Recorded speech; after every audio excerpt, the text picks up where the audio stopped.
Okay, all praise to the Most High Yah. We have been looking at, studying, researching, praying over the book of Revelation.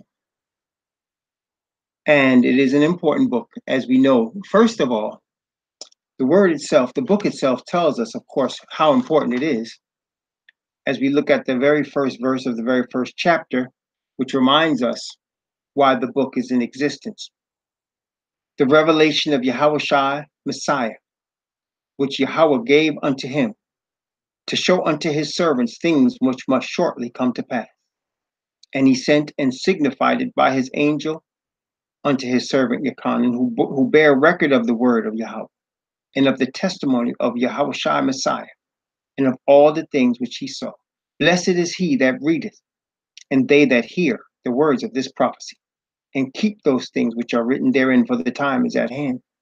So we looked at this and we see how this word is given to his servants, and it's given to his servants to show his servants the things that must come to pass, to be prepared, because Messiah always prepares his servants. And the Bible does say very plainly, surely the Most High Yah will do nothing, but he revealeth his secrets to his servants, the prophets.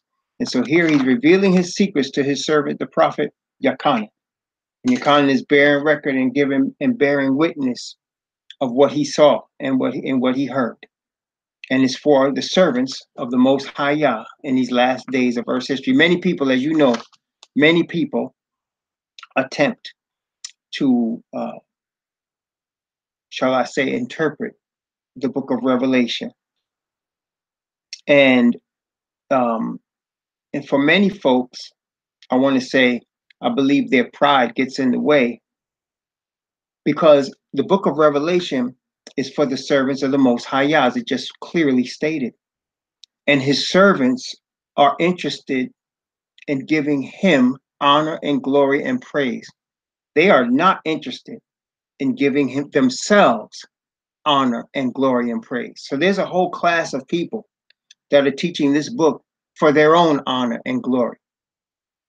And I can tell you right off the bat, they're not going to understand it. And the people that are listening to them are going to be led astray, because by simple virtue of the fact that they are seeking to honor themselves, there is no way they can obtain the secrets of this book.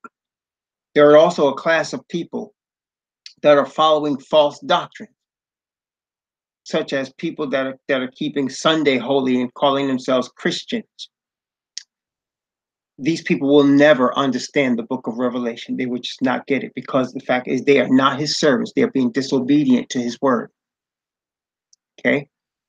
Then there are people that put their trust in man's denominations of Christianity, in man-made religions, such as the three major so-called major religions: Christianity, Islam, and Judaism. These are man-made religions. There is no place in the King James Bible that I look at, the King James Bible that was translated into English by an Englishman who didn't even realize what he was actually doing, because when he translated this book, this man translated this book as a Roman Catholic, and yet the Roman Catholic Church is severely and decidedly condemned in this very book.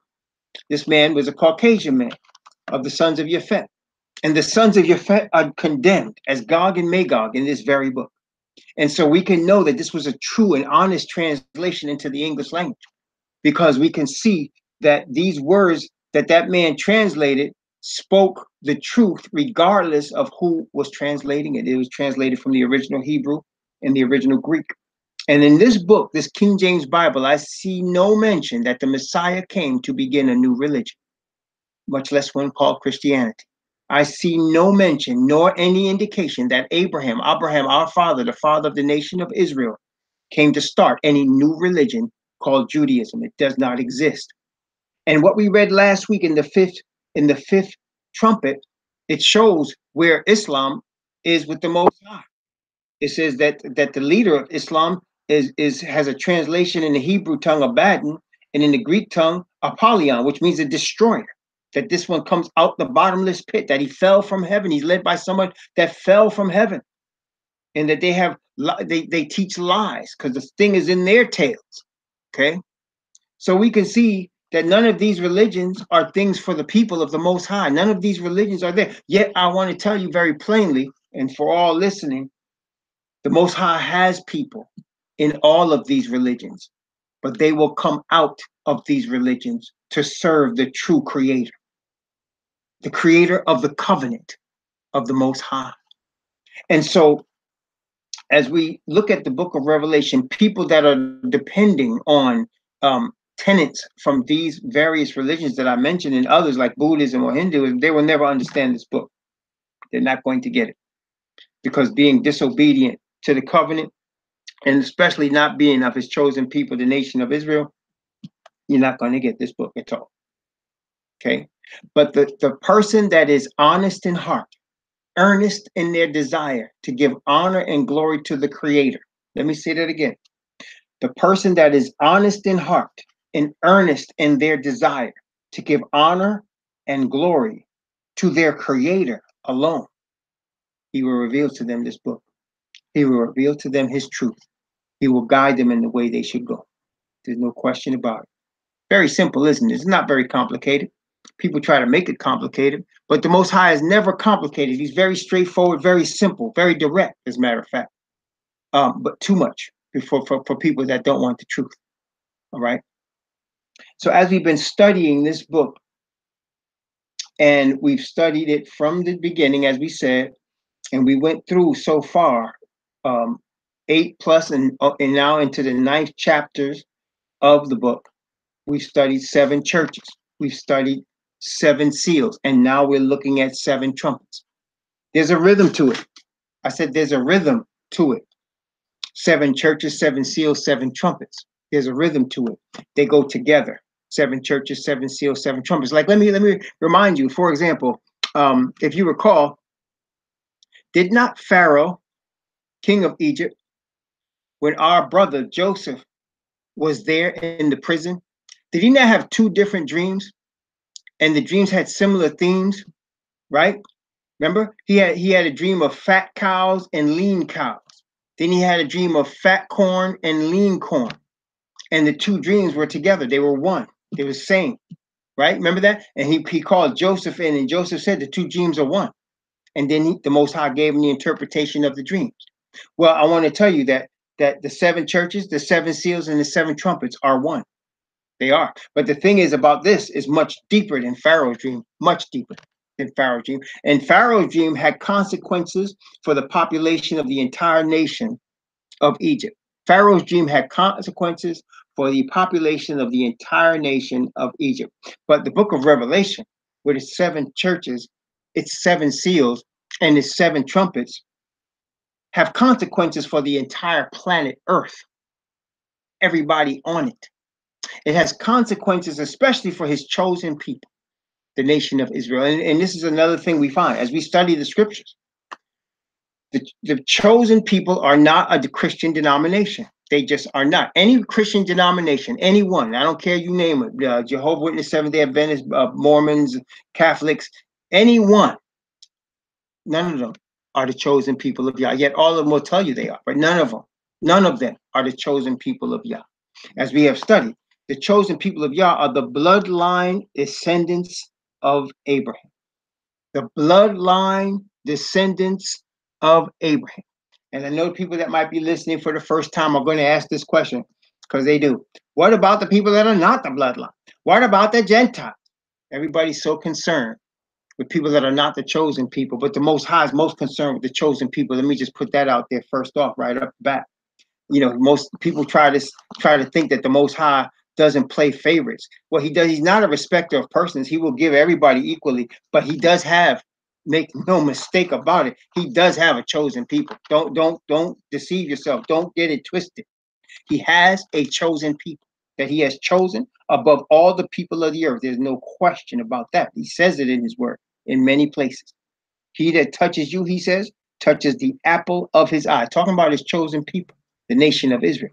But regard to the Gentiles, they have also a chance, opportunity for salvation, because this is the situation, brothers and sisters. Let me break this down for you.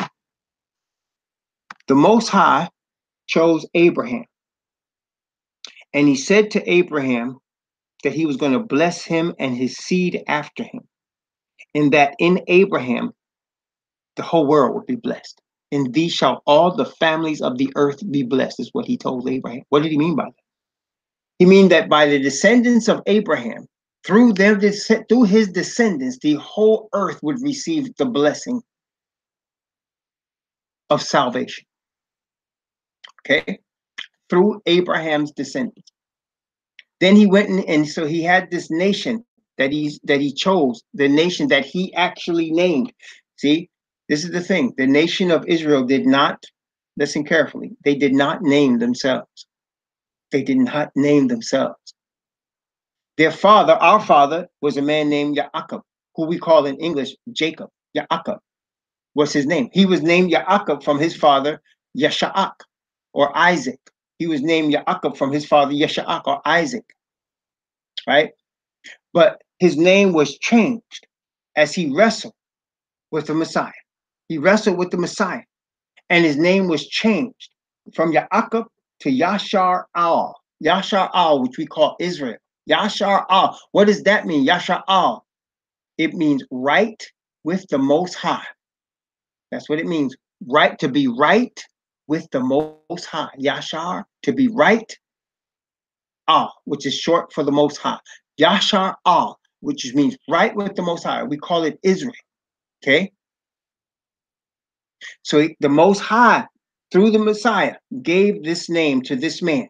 This man had 12 sons, and he was told, I'm going to make a nation out of your 12 sons. And the Most High did make the nation of Yashar Al, the nation of right with the Most High. Praise his name. Okay? He has chosen this bloodline. He has chosen this name. And let me tell you something. The Most High is not like us. He doesn't make a promise and forget about it. When he make a promise, it's forever. When he speaks a word, it's going to come to pass. It shall not fail. Okay? There you go.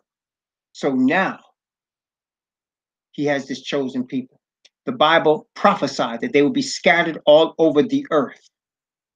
But in order for the earth to receive the ultimate blessing, the chosen people must first be awakened. The chosen people must be brought back into their land. The chosen people must be brought back into harmony with the Most High Yah. That's the prophecy. Okay? So it is very important to the earth that the chosen people of Israel are awakened, and that process has already begun. It is well underway. We are living in it right now. That they are being brought back to the mind of who they are after being beaten up and spit upon and defecated on for centuries. After being enslaved, they are now waking up, and the Most High is showing them who they are, and they're scattered all over the earth. And as they are awakened and come together, the enemy of righteousness is with all his deceivable power trying his best to destroy them, to deceive them, to confuse them, because as long as they are not awakened, the enemy of souls controls the earth. But we know from the scriptures that the Most High, again, his word will come to pass, and he has said they will be awakened, and it is already started. And there is nothing the enemy can do to stop it. He can try, and he is trying, but he cannot stop it, because it's prophesied it's going to come to pass. Just as it was prophesied that Messiah should be born of a woman, that he should pay the penalty for the sins of his people as the Lamb of Yah, that he should be the sacrifice that was offered for our sins. And then as our sacrifice, he should be raised from the dead and become the wave offering on the third day. That happened, and there was nothing anyone could do about it. Messiah is going to return. There's no question, and there's nothing anybody could do about it. And in conjunction with that return, he is preparing his people to meet him in peace. And that is why you want the nation of Israel, you want the chosen people, the former slaves, you want them to awaken. You really do. If you really care about this earth, if you're a Gentile and you really want blessings, you want the chosen people to wake up. You want them to, because in their awakening, in their return to remembering who they are, and their return to the commandments of the Most High and obedience to their Heavenly Father is your blessing as well. Because the intent was through this nation, all the earth would receive blessing. He has said it. He said that ye shall be a nation of priests, a nation of priests, a holy nation. That's going to come to pass. You're going to be a holy nation of priests and ministers to the earth. That's going to come to pass, brothers and sisters. Okay. And then, of course, in the book of Revelation, it starts off by saying that he has made us unto Yah, that is, Messiah has made us unto his Father, kings and priests on the earth. Kings and priests. We're going to be on this earth. Praise the Most High Yah. On this planet. The kingdom will be set up on this planet. And we're going to be kings and priests here. Praise his most holy name. And as his word says, the earth is going to be blessed through it. So if you really care about the earth, you see, I see people that they say they care about, they're trying to save the planet by becoming vegan. And they're trying to save the planet by becoming vegan. Let me tell you something that's not going to save the planet. Only the righteousness of the Creator is going to save the planet. And only as his chosen people receive that righteousness and are brought back into harmony with their Creator, with the one that brought them into existence, will the planet be blessed. There's nothing else you can do about it. Eating all the vegetables in the world is not going to stop it. Okay? The destruction of this planet is coming. The destruction of sin on this planet is coming. There's no question about it. And then he's going to redo this thing, and he's going to set his kingdom up on here. Okay, we're going to see all that as we study the book of Revelation.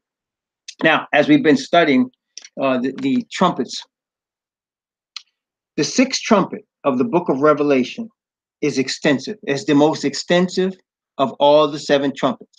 And it would make sense because as we looked at the sixth church, it is also the most extensive of all the churches. As we looked at the sixth seal, it is also the most extensive of the seven seals. It is most extensive. What do I mean by that? There's more action, more situations, more closing activity in the sixth of these things than anything else. The seventh is wrapping it all up in all ways, is wrapping everything together, wrapping it all up. First, in the seventh one, you see Laodicea getting spit out, and the people that are left of Laodicea that come out of it from the call of the 144,000 get to sit in the seat of the Messiah. Praise the Most High Yah. As he sat on his Father's throne, they get to sit on his throne. When they come out of there, they get the same penny, though they come out at the end. That's going to be the call to Babylon to come out of her, my people, out of Laodicea, because Laodicea is the last church that is destroyed, is the seventh one. Then we saw the seventh seal. There was silence in heaven for 8 days, about the space of prophetic half an hour. 8 days. 8 days, which is the length of time of the Feast of Tabernacles, which is exactly when Messiah will come. He will come. He will return during the Feast of Tabernacles. We're going to keep the Feast of Tabernacles with the Messiah. Praise the Most High. We're going to keep the Feast of Tabernacles with the Messiah. That's what we're going to do. Not just does it show us that in the book of Revelation, and we're going to see it also in chapter 14, as we saw it also in chapter 8, verse 1, but we saw it also in Zechariah. The Feast of Tabernacles is going to be kept. Going to be kept. It's the one it's the last feast of the year. It's the feast also called the Feast of Ingathering. Ingathering, where he brings in the wheat. He brings in the wheat and he burns the tares. That's what's going to happen. He's bringing in the wheat and he's burning the tares. He separates the sheep from the goats. Yes, he does. Okay. And in the seventh trumpet, you're going to see where it says, the kingdoms of this world. The kingdoms of this world will become the kingdoms of our Messiah, of our Yahweh, and of his Messiah. And he shall reign forever and ever. And the last thing you will see, the last and the most important thing he shows us in the seventh trumpet, which we're going to talk about, is the covenant. And this is what this is all about, brothers and sisters. Let us not lose sight of this. The most holy thing given to the nation of Israel, aside from the Messiah himself, and even Messiah will point to this, is the covenant. The most holy thing given to the nation is the covenant, because the covenant is what the Father wrote with his own hand and gave it to Moses to give to us. Okay. He spoke it also verbally from Mount Sinai for the nation to hear. And then he wrote it on 2 tables, not of paper, but of stone, and gave it to Moses. Okay, this is the covenant. Why is it so important? Because it's called a covenant. It's called the law of righteousness. It is called holy, And the Most High is righteousness and holiness, because the covenant is an expression of the character of our Father. Why is that so important? If you recall, our father Adam was in the Garden of Eden. He was in the Garden of Eden. He had the tree of life and the tree of knowledge of good and evil. He was told not to touch or eat of the tree of knowledge of good and evil. He disobeyed, breaking the covenant with his creator, broke the law. Okay. Thereby, and he believed the enemy of the creator. You ever have somebody that you just didn't like and they didn't like you? You ever meet anybody like that? That they just didn't like you and you just didn't like them. There was just bad blood between you. And how did it make you feel when your close friend would speak real nice about your enemy? How did that make you feel when one of your closest friend, your bosom bud, would speak very highly of your enemy and want to be with your enemy all the time? It make you feel real good, does it? That's right. You don't like that. Well, here, Adam believed the enemy of our Father. He believed the enemy of his creator above him, because the enemy said, "You shall not surely die. You can be a God." Thereby, he lied, and he told Adam that our Father was a liar. That is why the covenant is so important, because the Father is one of the ways in which the Father wants us to prove that we are serving him is obedience to his covenant, being that we trust him as the creator. We do not trust his enemy. And he demands faith of his people, because Adam failed in believing the word of the Most High. He demands faith in his people. Okay, he demands that, and demands obedience, because Adam failed in these areas. And we praise the Most High that the second Adam came, born of a woman, but born with the seed of the Father's Spirit, that is Messiah Yahushua, who the earth calls white Jesus, but we do not. Messiah Yahushua, born of the seed of the Spirit of the Father, come out of a woman's womb. This man, the second Adam, lived without sin. He lived in a divine nature, praise the Most High Yah. And he trusted his Father all the way till death as our example, praise the Most High. And through him, we can now approach the Father again. He is the Lamb that paid the sins, the penalty of the sins. And he paid the penalty of the sins of the nation of Israel. I know people want to say the whole world, but the whole world in the Bible sense is not what you think it is. It's not everybody. It's the nation of Israel throughout the whole world. Why, he said, why somebody might ask? Why somebody might ask? Because Israel is his chosen people. And through Israel, he blesses the earth. It's not the other way around. It's not that he blesses the earth and then the earth blesses Israel. He blesses Israel as his chosen people, and through Israel, he blesses the earth. To the Jew first, and also to the Greek. To the Jew first, and also to the Greek. What Messiah told the Samaritan woman? Salvation is of the Jews. Salvation is of the Yahudim. Salvation is of the Israelites. He said, you don't know what you're worshiping. Salvation is of the Israelites. So it's through them that he intends to bless the earth. That's exactly right. So he has this chosen nation, this chosen people, and he calls his kingdom after their name. He calls this capital city, he could call the capital city anything he wants, but he calls it New Jerusalem. He can put anything on the gates of the city that he wants to. What does he write? What does the creator decide to write on the gates? What does the Messiah, the son of the creator, decide to be on the gates? The names of the 12 tribes of the nation of Israel. That's what he has on the gates. He can put any name he wants on the gates, but that's what he put on the gates of the city, the capital city of the earth. That's going to be the capital city of his kingdom. See? So this is how important it is. This is how important this nation is. His people are. Praise the Most High. To the whole earth. Praise the Most High. Yeah. Okay? So we have to understand that. So now we see in the book of Revelation in the 6th trumpet, This sixth trumpet begins in chapter 9. It begins at verse 13, and it goes all the way to chapter 11. It goes all the way to chapter 11, verse 14. And so it's the longest. And again, because there's a lot of events that take place underneath this, so we can reveal some of them already because we've seen in the sixth church and the sixth seal some of the events. For example, we saw 144,000 are coming out of this trumpet. It's like they come out of that church. It's like Philadelphia. They're coming out of the sixth seal. We see the 144,000 coming out of there. Okay, 144,000 coming out of there. They are sealed in the Father's forehead. I'm sorry, they seal with the Father's name in their forehead. Praise the Most High. What does that mean? That means that his spirit of righteousness becomes their spirit. That's really what it is. His spirit of righteousness becomes their spirit. So this is what happens, brothers and sisters. The 144,000 will be so dedicated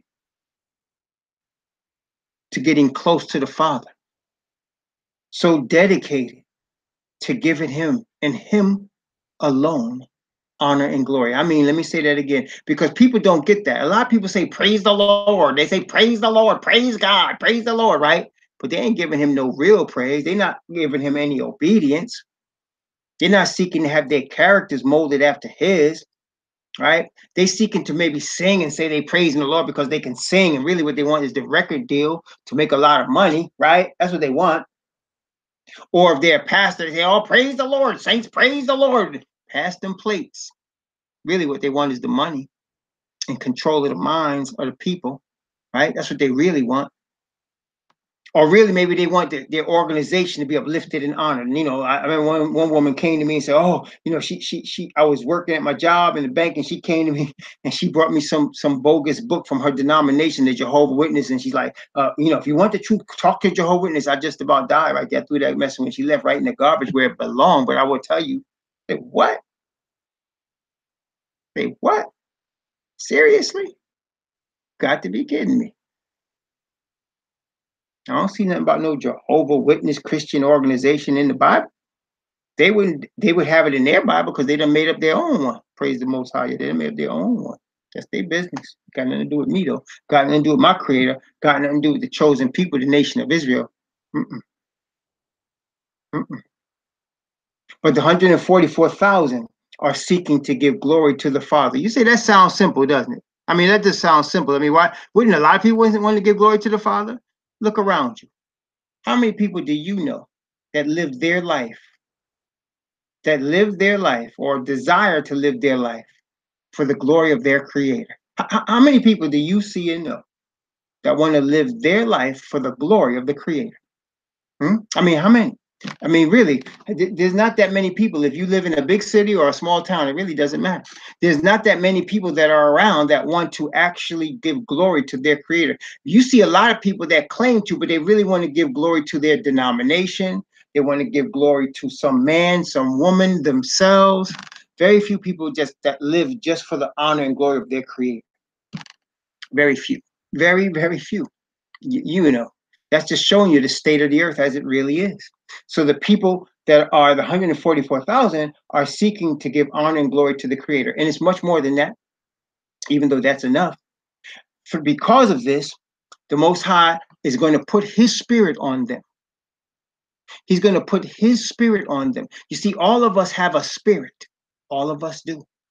All of us have a spirit, right? Sometimes the spirit on us is evil.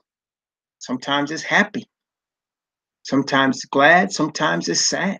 Sometimes it's mad, right?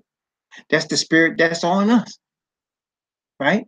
But the spirit of the Father is righteousness and light 100% of the time. Righteousness and light 100% of the time. That's the spirit of the Father.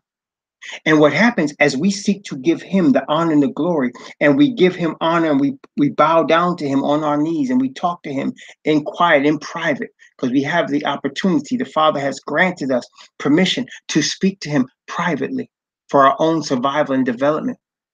And so we call that prayer, and we speak to him, and we meditate on him and on his righteousness. We look in his word, and we meditate on his word, and we seek to give honor and glory by obedience to his word. He gives us his spirit. because his spirit is perfect righteousness. And we receive it more and more and more until the day comes when he seals us in his spirit. And his spirit becomes our spirit. There's no more us getting mad and sad and glad and bad. It becomes the Father in righteousness. Not that we are the Father, but he gives us his spirit of character of righteousness. Just like Messiah. Messiah was anointed with the Father's spirit. And the Father looked down and spoke the words, "This is my beloved Son in whom I am well pleased. Hear him. This is my beloved Son in whom I am well pleased. Hear him." And Messiah will speak to us as our elder brother and our Savior. That's what he is. He is the Father's first begotten, the first and only begotten of the Father. And then we are also, through the Messiah, begotten of the Father. Therefore, Messiah is our brother. But because he is Messiah, he is also our Savior as well. Praise the Most High. Yeah. Okay? He is the Messiah, Mashiach Yahushua, the anointed of all anointed. Oh, yes, he is. And so through him, he will say to us, if we are faithful, he will end up saying to us, "Well done, thou good and faithful servant." Ooh, what words. What words. There is no amount of money. There's no power. There's no glory that anybody on this earth can give you that will match those words on that day when he says, "Well done." And he puts a crown on your head and he says, "Well done, thou good and faithful servant." Nothing better than that. Well, you see, some people are listening and they're saying, "What's so big and bad about that? You will never understand." It's okay. Don't worry about it. I'm talking to people that do understand. Well done. When Messiah says that to us. See, that's the people that want to give him the honor and the glory. And that's when we will do as the 24 elders did, right? Remember what the 24 elders did? When he says that to us, we will bow down. We will take the crown off our head. We will put it at his feet and we will bow our faces to the earth.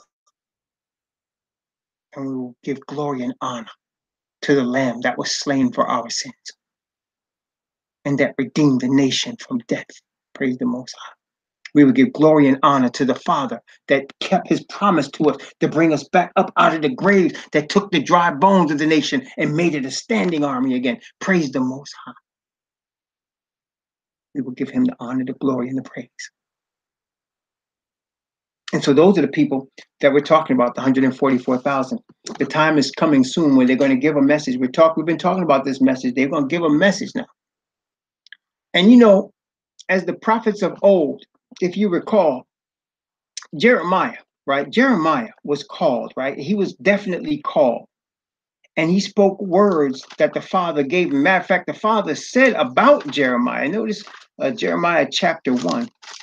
We turn to the prophet Jeremiah. And by the way, that's one of the things I wanted to bring out. We're studying the book of Revelation, of course. We have said it before. I will repeat it again.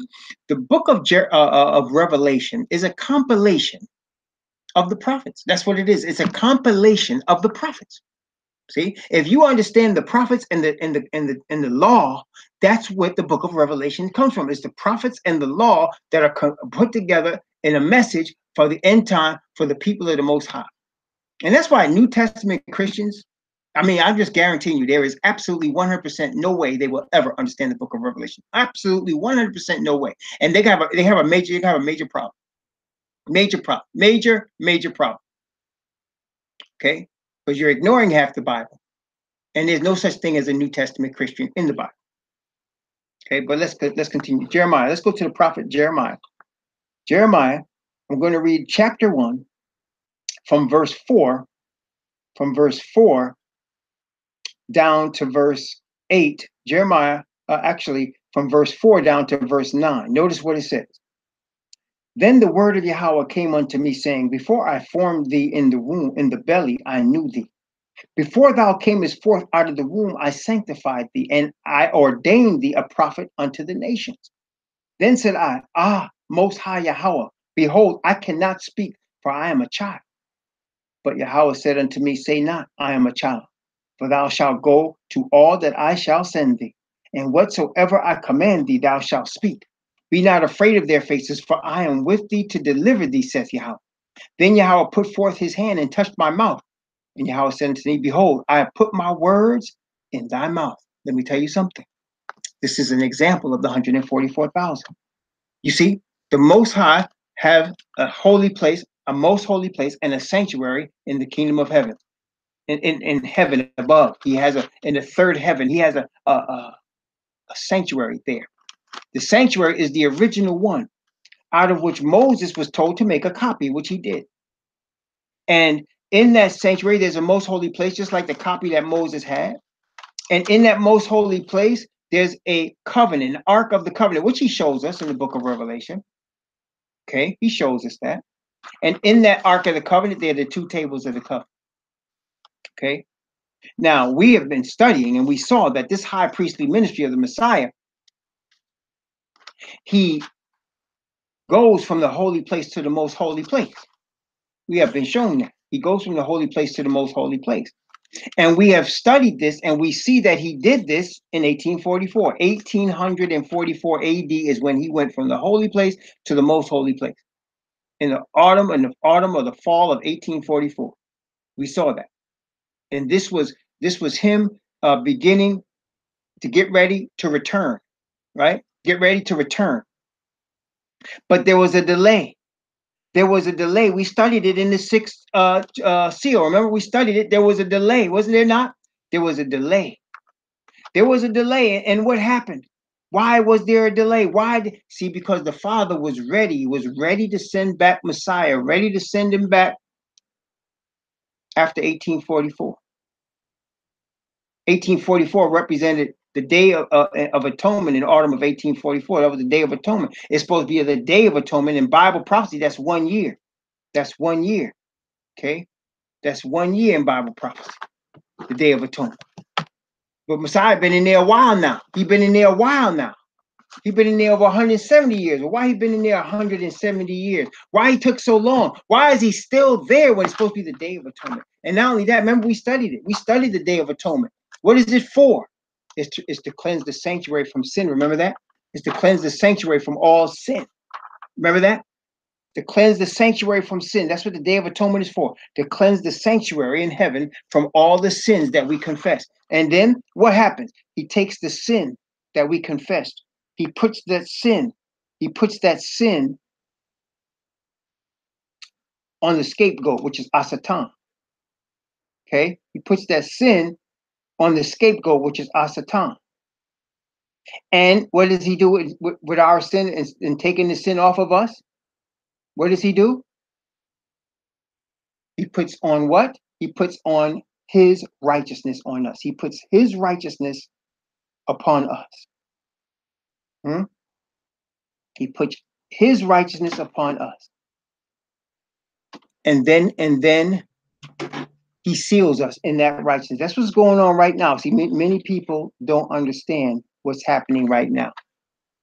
He is at this time sealing his people in righteousness. That's why there's delay. So in 1844, the 144,000 was not here yet. They were not here, right? And so just like Jeremiah, he said, before I formed thee in the belly, I knew thee. Before thou camest forth out of the womb, I sanctified thee and ordained thee a prophet unto the nations. Did you see that? So before Jeremiah was thought about, the Most High had already called it. Wait, let me just make sure y'all got that. Before he was thought about in his mother's womb, he had already been called as if he existed. So the 144,000 were not here in 1844. But before they were thought about by the earth, before they were here, he had already called them. You hearing what I'm saying? I know this sounds amazing, right? But this is, we reading the book scripture right here. He said about Jeremiah, before you were formed in the womb, I called you. Okay. Now, Jeremiah went forth and preached the word that was given him, right? He went forth and preached the word that was given him. And brothers and sisters, when he preached that word, because he brought forth that word, you would think the people would be very I mean, you think in terms of an earthly person, right? You think, man, people are going to be very, very happy, right? They're going to be very happy. They're gonna be very happy that this prophet came and the Most High sent him with his word. Because you see, brothers and sisters, let me tell you something. When the Most High sends a person with the word on his tongue, you don't have to guess where it came from. You don't have to guess if that person was from the Most High. See, the word prophet, if you ever look that word up in the Hebrew, it's a word that means inspired person. Inspired person, like a person that's inspired by the Most High. A person that's inspired by the Most High. Okay? And so you will know when the Most High's word is from a person. Your spirit will tell you. And so this will happen with Jeremiah. He was brought forth, and the Most High brought his word, as we just said. The Most High touched his lips and brought his word through it. But when Jeremiah would speak that word, the people wanted to kill him. The people wanted to kill him. This is his brothers and sisters in the nation of Israel. They wanted to kill him. Did you hear what I said? He was called by the Most High. He was a prophet of the Most High, called before he was even formed in the womb. And the word was put on his tongue. And the Most High touched his tongue with his spirit. And he brought it forth the word from the Most High himself. And they wanted to kill him. They got it. They gave it to this brother so bad. They threw him in dungeons. They wanted to kill him. They would beat on him. And it got to the point we get to Jeremiah chapter 20, right? Notice Jeremiah chapter 20. Jeremiah chapter 20. He's exasperated. He doesn't know how to handle this, man. He's doing what he's ordained to do, what he's called to do, what he's been called to do by the Spirit of the Most High, and he's getting beat down for it. Notice what happens. Jeremiah chapter 20. And he starts to speak to the Most High from verse 7.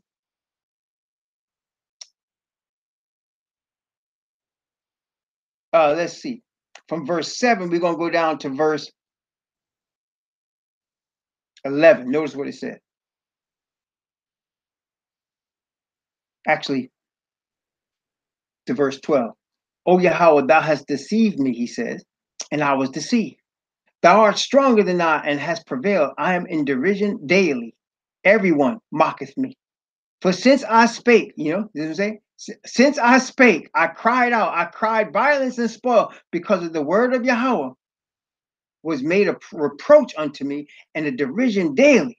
Then I said, I will not make mention of him, nor speak any more in his name. See, he decided, I'm gonna keep my mouth shut, man. I'm not gonna say nothing else. Every time I open my mouth, I get in trouble. I'm just gonna keep quiet. But he couldn't keep quiet. But his word was in my heart as a burning fire, shut up in my bones. And I was weary with forbearing, and I could not stay. For I heard the defamation, the defaming of many. Fear on every side, report, say they, and we will report it. All my familiars watch for my halting, saying, peradventure he will be enticed, and we shall prevail against him, and we shall take our revenge on him. But Yahweh was with me, is with me as a mighty terrible one. Therefore my persecutors shall stumble, and they shall not prevail. They shall be greatly ashamed, for they shall not prosper. Their everlasting confusion shall never be forgotten. But, O Yahweh of hosts, that triest the righteous, and seest the reins of the heart, let me see thy vengeance on them. Unto thee have I opened my cause. Yeah. So he opened his mouth, he got in trouble every time he opened his mouth. It was the Most High that put the words in his mouth. But he got in trouble every time he opened his mouth. And people wanted to kill him. And then all of a sudden he said, you know what? I'm tired of this trouble, man. I'm going to keep my mouth shut. I'm not going to say anything. But he said the word, the Spirit of the Most High, his word was in his heart as a burning fire in his bones, and he couldn't keep quiet. He couldn't. Because you know what? He was ordained to speak. This is 144,000. Let me tell you something. They're going to open their mouth. They're going to open their mouth and warning to the earth. Okay? And yes, they're going to be called hate speeches. They're going to be called perverted. They're going to be called cult. They're going to be called everything, and people are going to want to kill them, literally, for opening their wild mouth with the word that the Most High placed on their lips. There's going to be a backlash against the 144,000, the likes of which you haven't seen, that Jeremiah didn't even see. There's going to be a backlash against the 144,000 for speaking the word that they were ordained before they were born to speak. And they're going to wish they hadn't said anything. They're going to say, wait a minute, man, maybe we shouldn't open up. Maybe we shouldn't have said this. Maybe we started something we shouldn't have started. But then they're going to remember, just like Jeremiah remembered, they're going to remember it was not them. It was not them that ordained this to happen. It was not them. It was the spirit of their father. It was not for their glory. It was for the Father's glory. You see, brothers and sisters, that's why we have to understand. You can't be in this thing for your glory. You cannot. You cannot. It's not going to work. If you want money, go get your money. Okay, go get your money and enjoy it, because this is your heaven right here. Okay, but for those that are seeking for righteousness, you know this. You have to understand, man. This thing you getting into right here. This is not for no earthly glory. You're not gonna catch no earthly glory. Nobody's gonna praise you for this, man. They're gonna hate you. They're gonna turn on you. Your brothers and sisters are gonna turn on you. Your parents are gonna turn on you. Your relatives, the people you work with, the people you ate with, they're gonna turn on you. Get ready for it. And don't hate them. Don't hate them. Don't hate them. Doing what you're doing what you're supposed to do. You're doing your business, your Father's business. You understand? It's gonna come to that. And that's why we have to use this opportunity that the Father has given us to prepare for that time. Because brothers and sisters, there's going to be a backlash. I'm gonna tell you right now. Right now, we're unlearned and ignorant men and women to the earth. Right now, we're unlearned and ignorant men and women. That's all we are. Unlearned. And what you talking about? You guys are Israelites. What you niggas talking about? You guys Israelites. Where you niggas get that from? You ain't no Israelites. You ain't no Israelites, right? Where you get that from? You ain't no Israelites. What's wrong with you? Why don't you come back to the church? Huh? Why don't you come back to the church where you belong? What's wrong with you? Y'all know what I'm talking about. And you know what? That's all right, though. That's all right. Because when the Father put his spirit on us to speak this word, when he put his spirit on us to speak this word, it's gonna blow the doors off. Brothers and sisters, I'm gonna tell you, this word it's gonna blow the doors off. That's what's gonna happen. Okay. So we're talking about that in the sixth church, Philadelphia, in the sixth seal, and in the sixth trumpet. And this is where we begin. The sixth trumpet. Now you recall, I just want to go back into those two things for a minute. First, the sixth church. Let's take a look at the sixth church. Let's just revisit it very quickly. The sixth church, which is the church of Philadelphia, out of which comes the 144,000. The church of Philadelphia. Let's take a look at this. Revelation chapter 3 from verse 7. Revelation 3 from verse 7 down to verse 12. Revelation 3 from 7 to 12. Notice what it says. Revelation 3, 7 to 12. And to the angel of the church in Philadelphia write, these things says he that is holy, he that is true, he that hath the key of David, he that openeth and no man shutteth, and shutteth and no man openeth. I know thy works. Behold, I have set before thee an open door, and no man can shut it.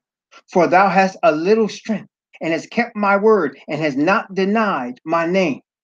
Behold, I will make them of the synagogue of Satan, which say they are Yahudim, and are not, but do lie. Behold, I will make them to come and worship before thy feet, and to know that I have loved thee, because thou hast kept the word of my patience. I also will keep thee from the hour of temptation, which shall come upon all the world, to try them that dwell upon the earth.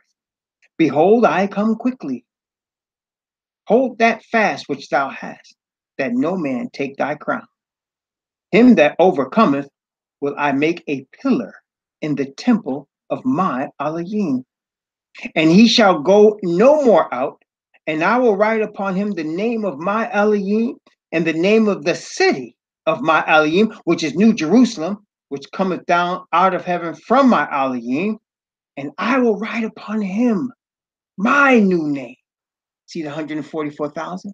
You got the Father's name on their forehead. Also, the city, New Jerusalem, is written on them. Also, the name of the Messiah is on them because these are the Messiah's bride. This is the wife right here. This is the wife. She's making herself ready, clean and white. For the white fine linen is the righteousness of saints. Praise the Most High.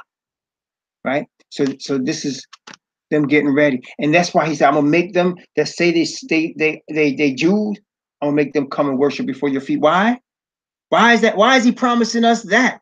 Because we're gonna be despised, rejected by everybody, including them. And people are gonna look at the people that say they are Jews and are not, and they're gonna say, these are the real Jews. Them Jews, the Jews are in Israel. That prophecy is being fulfilled. They're in Israel now. Right? Those are the ones that say they are Jews and are not, but are of the synagogue of Satan. Doesn't make them come worship before your feet and know that I have loved you. The true Jews, the true Hebrew, the true Israelites scattered off the land to the four corners of the earth because of the disobedience of our fathers. Praise the Most High.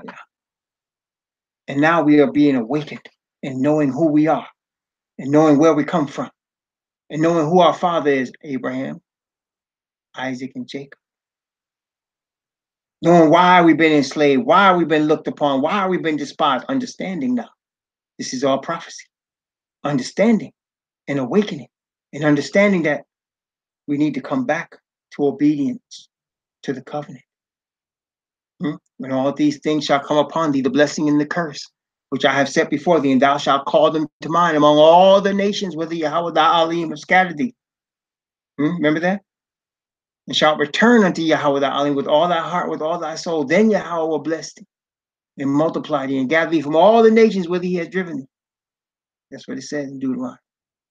Praise, and there's many, many, many, many more promises on top of that. Many witnesses to that. So that's the sixth church. Now let's look at the sixth seal, Revelation chapter 6, from verse 12. And we're going to go down to chapter 7.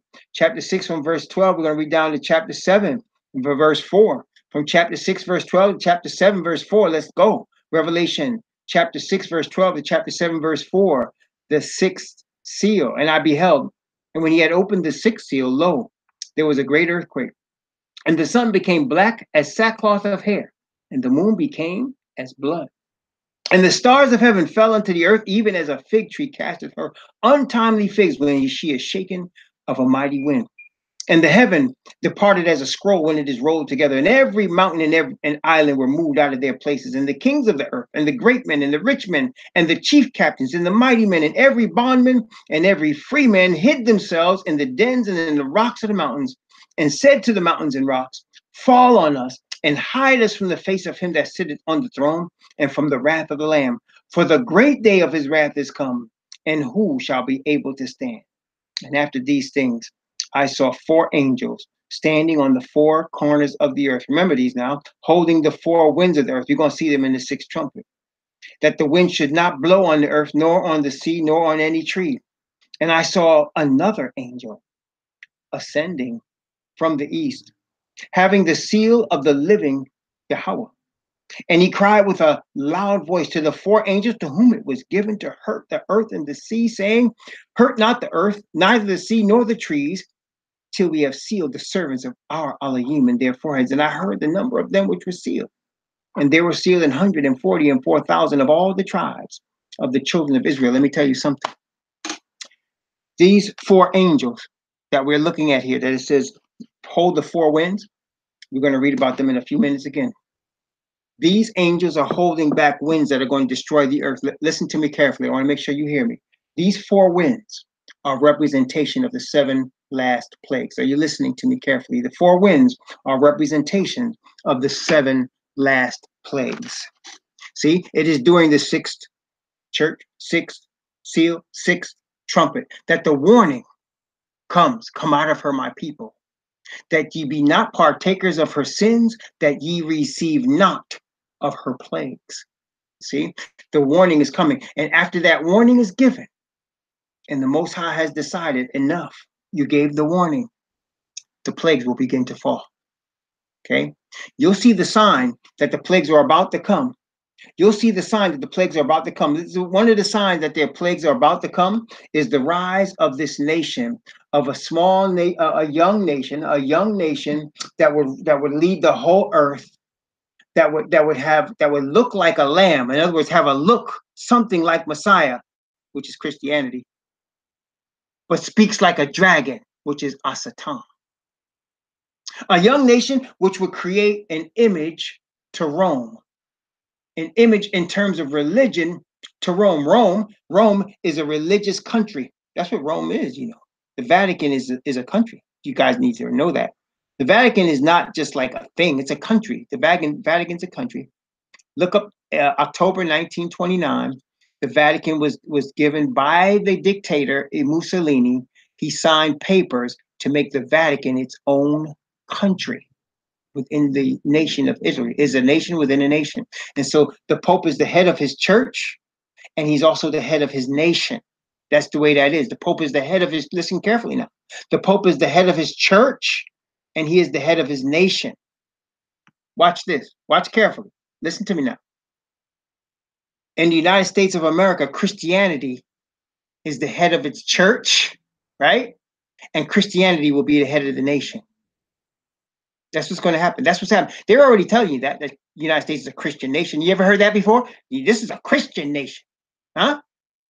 Christianity is going to rule the United States just like Catholicism rules the Vatican, the same exact way. Wait a minute. Wait, you ain't finished. I ain't finished. Wait, you get ready. Hold on to your hats. Hold on to your hats. Judaism is going to rule the state of Israel the way the Pope rules Rome. Wait. Do y'all see these things happening already? Judaism, the man-made religion, Judaism, is going to rule the state of Israel, as the Pope rules Rome. Are you seeing that? Are you noticing that? Huh? Wait a minute. We're not finished yet. Wait a minute. Islam going to rule the rest of the Middle East the way the Pope rules Rome. Wait a minute. Y'all catching me yet? You listening yet? Are you seeing what I'm saying yet? Huh? For these three major religions ruling their areas, with the top of the pile being the Catholic Church. That's the beast, right? So the United States creates this image to the beast. It creates this image to the beast. And what it does is it allows these religions all under Rome, Christianity, Judaism, and Islam, to rule their respective areas. But all three bow to the Pope. Do they not? Do not the leaders of the Islamic religion kiss the Pope's ring? Do not the leaders of the Judaism kiss the Pope's ring? Do not the United States president, every single one of them, kiss the Pope's ring? Yes, they do. Are not the United States of America? If you're a Muslim in the United States and you're trying to be president, they have a problem with that. Do they not? They have a problem with that. You got to be a Christian. Huh? Got to be a Christian. Just like if you ever go to Iran or Iraq or Pakistan and you try to preach Christianity, ooh, you're going to have a problem. You're going to have a serious problem. It might cost you your life. You can't do. In fact, it is literally against the law to try to convert somebody to Christianity in these countries. Those are Islamic countries. And you try to go to the state of Israel. I'm talking about the state of Israel as a Palestinian. Talking about you want to bring Islam. They already got Islam into Jerusalem now. It's there now, but they cleaning that out. Right now, the biggest mosque, one of the biggest mosques in the world, is in Jerusalem. But they believe me, there's plans already in place to get that out of there. So you could think you're doing that, but Judaism runs that place. See, all of them do that. All Christians, all Jews, Judaisms, the Ashkenazis, and all Islamic peoples honor the Pope. And that's the sign. That in and of itself is a sign. Are you hearing me? So you can see, as the book of Revelation has showed us, we have past, present, and future. We're already here. Look at where we are. We're already here. So now the Bible shows us, as we're going to study later, Revelation chapter 13, the Bible shows us that the United States leads the earth in creating this very image, the image of the beast. In other words, the beast image is you have the Pope that's the head of his church and the head of his state. You can have the same situation, a religion, the head of each state. The religion is the head of each state, and they're all about to Rome. And whoever's not in one of these major religions is not going to be able to buy or sell. And eventually they're going to want to kill you. And then when you start to see those type of laws passed, that's where it's coming, brothers and sisters. It's coming where you start to see those type of laws where there's suspicion on what you believe. There's suspicion. You see right now, you notice what's going on. Right now in the United States, as I'm speaking to you, there's great suspicion on people that practice Islam in the United States. I don't care what the media says. You know and I know. The people that are practicing Islam, when they walk around with them things, the scarves on their face and all that, the Caucasian people especially are suspicious, man. They don't like it. They don't. I heard one day I was in a car with one Caucasian man one day, and we drove past a mosque, and we were in the quote unquote Bible Belt. That's the South in the United States. And he looked at the mosque and he said, "I wonder if they terrorists in there." That's what he said. He said, "I wonder," and he was serious. He said, "I wonder if they're terrorists in there." I said, "Man, leave them people alone." And we kept going. But you see, that's the suspicion that's being placed in the minds. You understand? But just think about this. The devil, our Satan, is in control of all of that. And he's going to direct all those suspicions toward anyone that's not in one of those three major religions. They're going to have tolerance to the Muslim. They're going to have, of course, the Ashkenazi Jews run the media. So obviously they're going to create their own sympathy. And then, of course, Christianity. We are a Christian nation, right? The United States is a Christian nation. And so they're going to each have, they already do. And in the United States, you better be a Christian. And if you're not a Christian, you're not one of the established churches, you're going to be looked upon with suspicion. Wait, you tell somebody you're Israelite. Even now, they will look at you and say, what? What? Oh, what? An Israelite? What? What's that? I'm an Israelite from the Bible. My father was Abraham. You a Jew? Are you a Jew? My cousin's Jewish, or my friend is Jewish. You go to synagogue? No, I'm not like that. We're not. That's not. No, I'm not with them. We're Israelites. We're the chosen seed of Abraham. See that already. Now I'm telling you who believe what I believe, and you can hear what I'm telling you. You know what people will say, right? I mean, you can already see what they're saying, right? So as it starts getting thicker in the air, starts getting thicker, where the devil's bringing all this together. See, because what the devil wants is he wants all the earth to worship him. He doesn't care if you're in Judaism or Christianity or Islam, because all of those are man-made religion. All those are man-made religion. And remember the devil's primary doctrine on the earth. His primary doctrine, see, he wants to be the Most High, and his primary doctrine is all men can be gods. That's his primary. He told Adam that. He said, you can be a god. All men can be gods. He told Eve, you can be a god, Eve. All men and women, y'all can be gods and goddesses. You can do it. And he's supposed to be the head one. That's the same principle that's being poured out in these three major religions. All of y'all your own gods, and the head god is, they call him the Holy Father. Yes, don't they? The Holy Father. They call the Pope the Holy Father. Yes, they do. And I've heard all three of the leaders of these religions, the Christian religion, the Judaism religion, and Islam religion, call him the Holy Father. He ain't no Holy Father.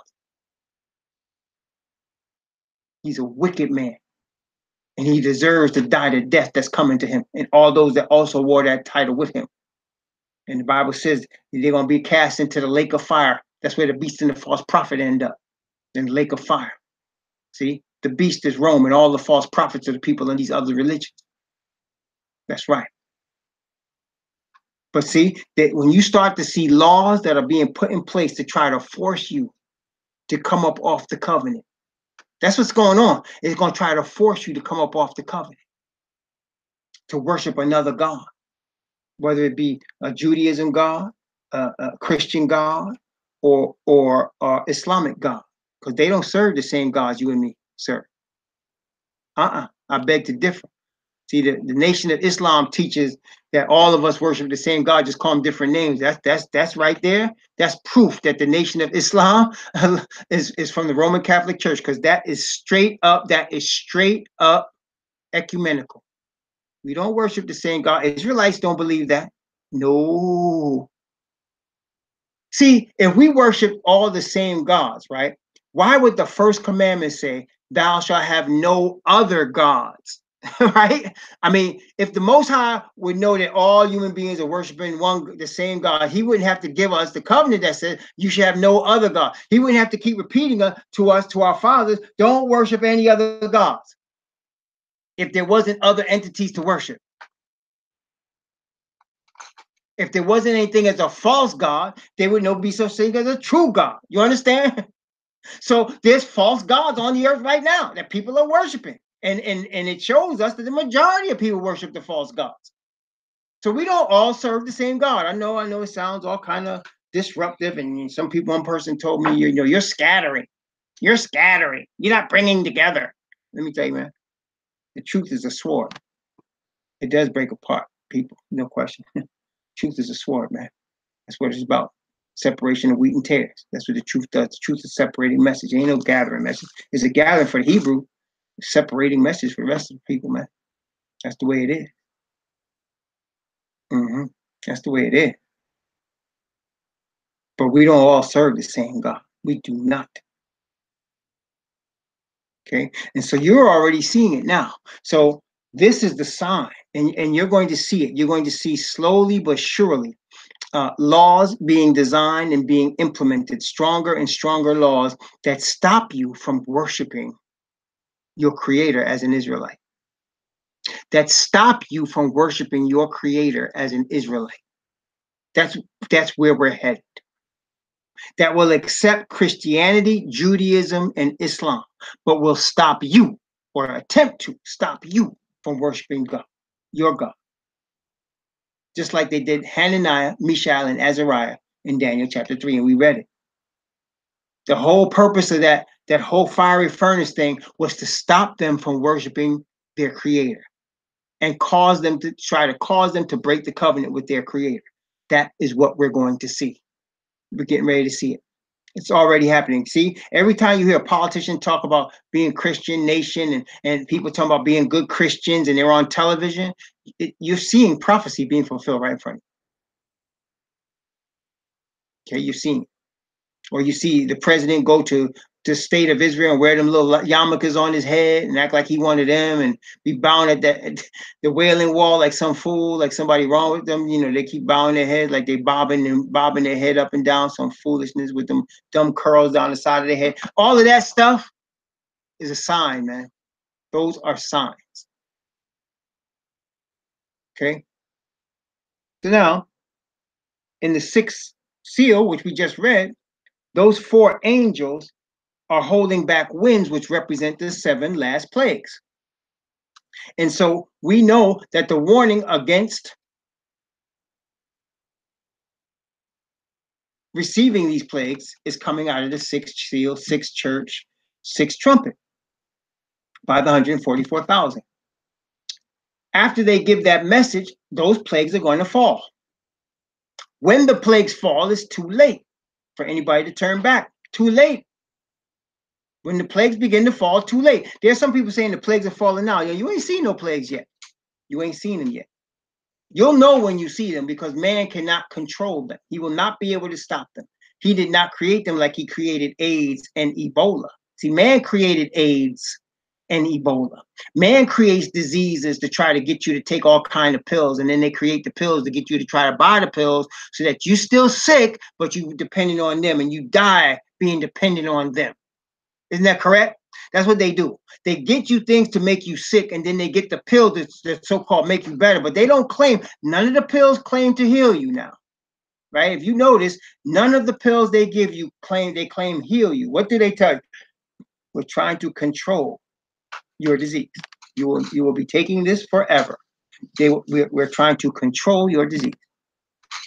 They're trying to keep it under control. That's what they'll tell you. They're trying to keep it under control. Okay? But if you trust in the Creator's word, you follow his word, his diet, what he tells you to do, he will heal you. He says it in his word. He will heal you. But if you trust in man, you're not trusting the Creator, hey, you're going to get what man gives you. And man wants you, he will suck you dry.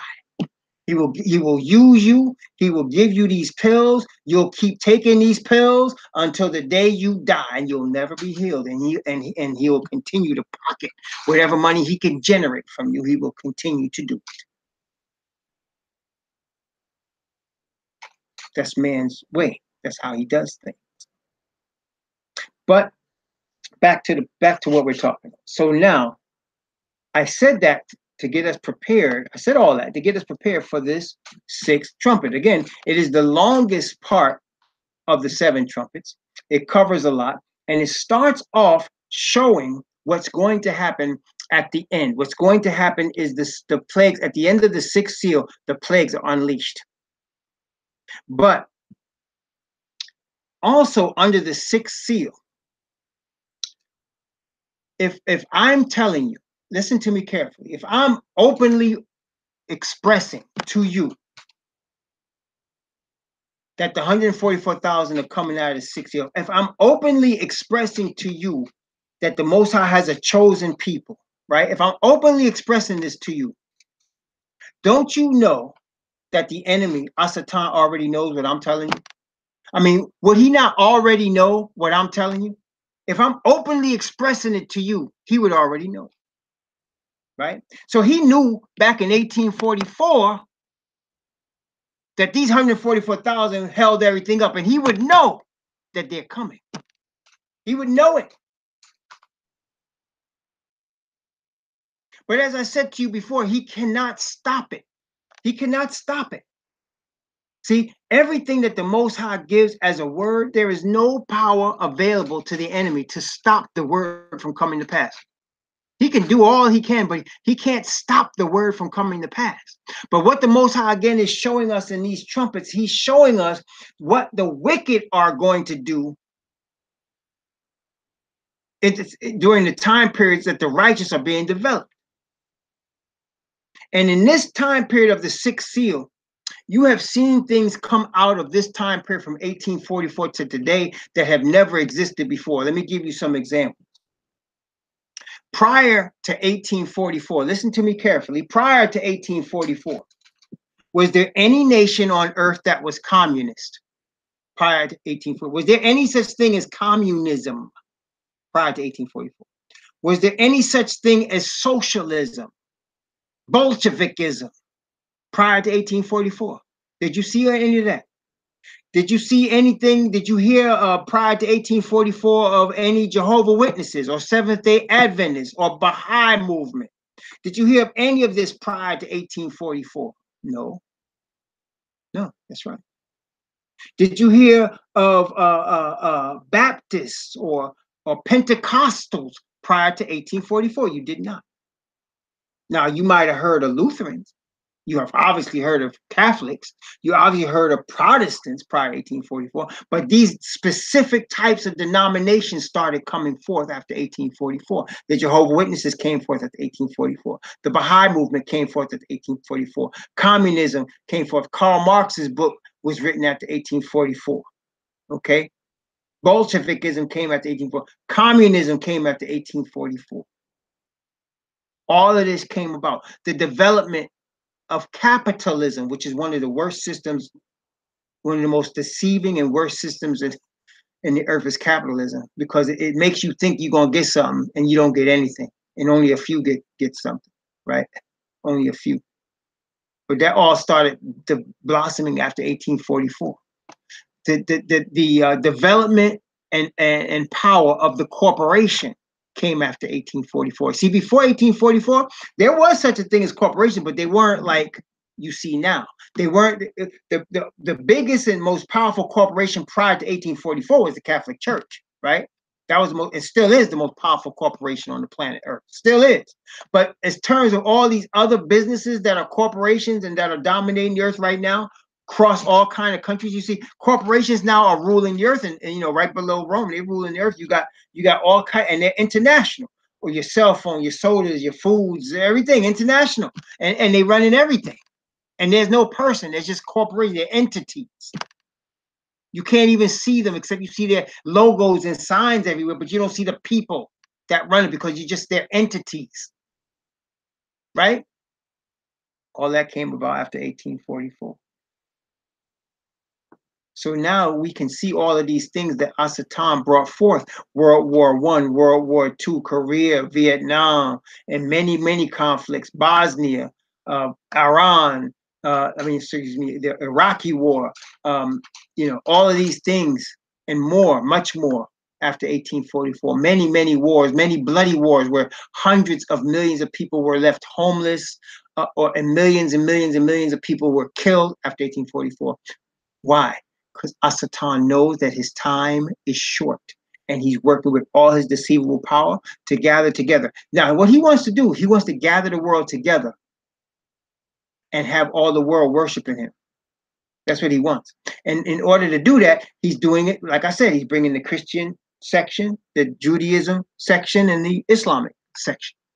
He bringing them all under his control. Now, we read in the fifth seal how Judaism attacked Rome. See, Rome went in the lab and created this experimental religion called Islam, right? And brought it to the Middle East. And that bomb blew up in their face. And them people came after them. The Mohammedans was beating on their door, taking over the earth.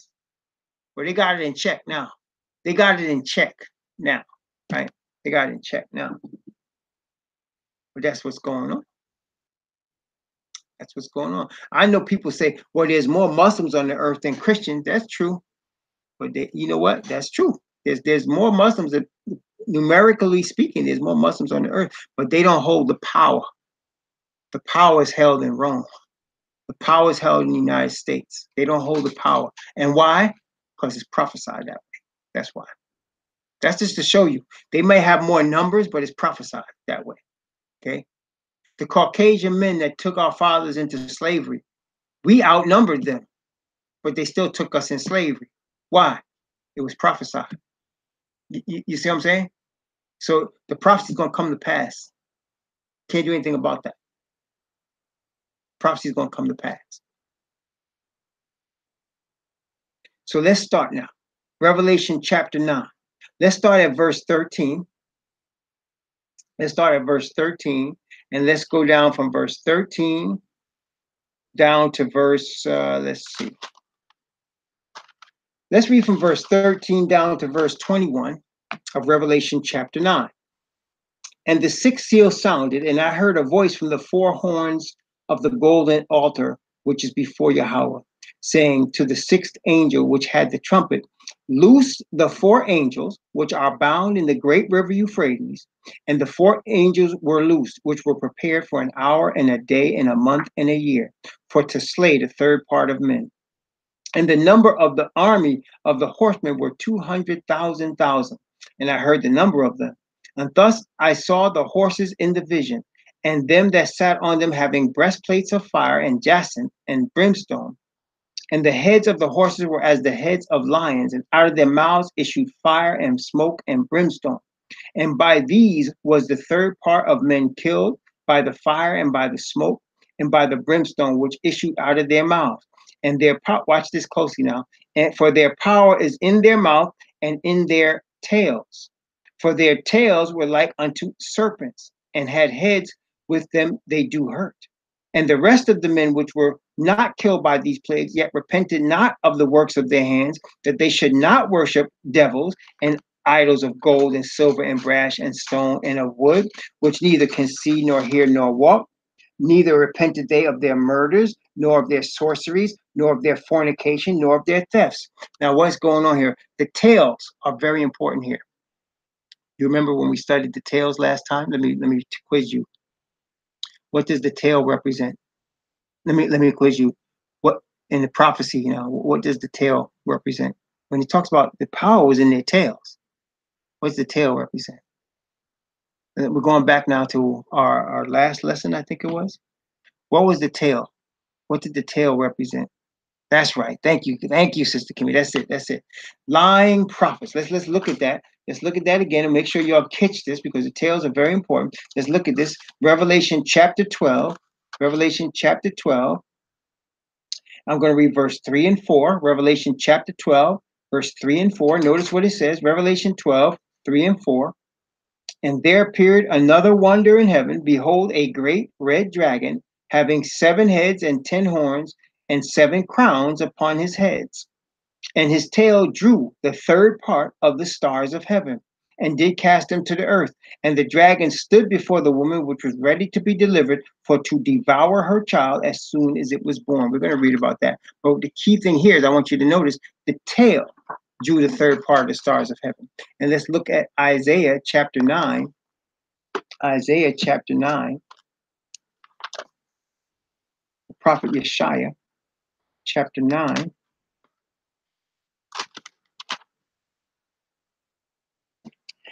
Isaiah chapter 9. And let's see. We're going to start at verse 14 and read verse 14, 15, and 16. Isaiah chapter 9, verse 14, 15, and 16. Notice what the scripture says. Therefore, Yahweh will cut off from Israel head and tail, branch and rush in one day. The ancient and honorable, he is the head. And the prophet that teacheth lies, he is the tail. For the leaders of this people cause them to err, and they that are led of them are destroyed. This is very important. So in the sixth seal, you have situations where lies are dominating the earth. And we talked about a lot of these institutions from which these lies are being propagated. Communism, capitalism, being political in nature. But then, of course, we talked about religion like Mormonism, Adventism, Jehovah Witnesses, Baha'i. You know, we talked about this. And again, so do we see the political and economic as well as the religious lies being propagated by the people to deceive people? And people are not being satisfied. They're not being satisfied. Their souls, there's no way a person's soul can be satisfied by any of these entities. It is impossible. The Most High created us to only be satisfied with his spirit living within us. That's the only way we're going. You cannot be satisfied with money. You cannot be satisfied with power. You cannot be satisfied with lust or greed or food. You cannot be satisfied. A person that's after these things will never be satisfied, ever. And the pursuit of these things will bring their destruction. And that's what's happening here in the sixth trumpet. These things are being brought forth, and they're destroying the souls of people and their lies.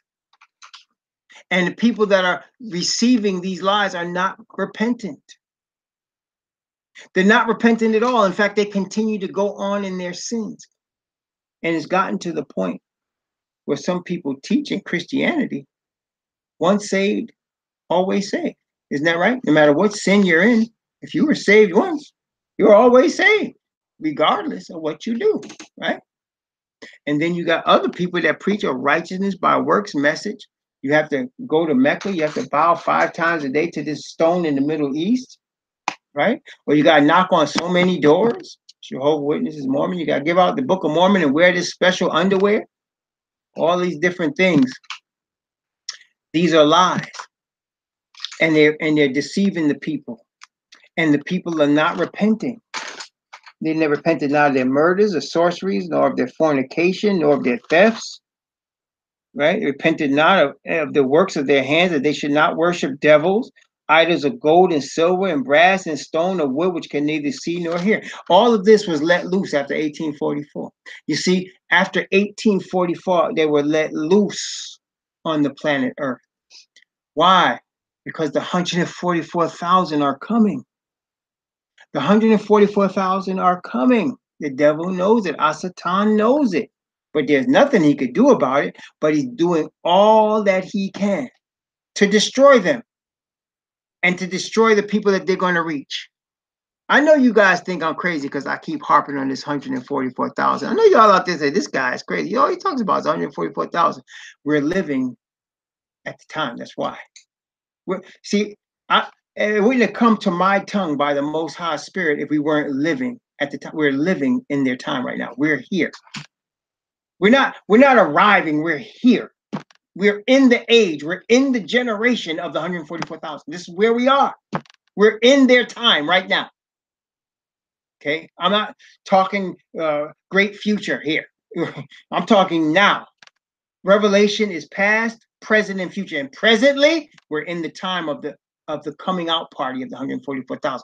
We're in the time when they're being developed and ready to be sealed. Right now is the time. Right now is the awakening. Right now it's happening. And so the Most High is putting on my tongue and putting on my eyes. I'm seeing them every place I look in the scripture. So I'm seeing them here. I'm seeing them. I'm seeing all the lies. Things become very simple. When, brothers and sisters, let me tell you, man. Let me tell you something. I can tell you this about the 144,000. You're going to have come through hell. You want to talk about?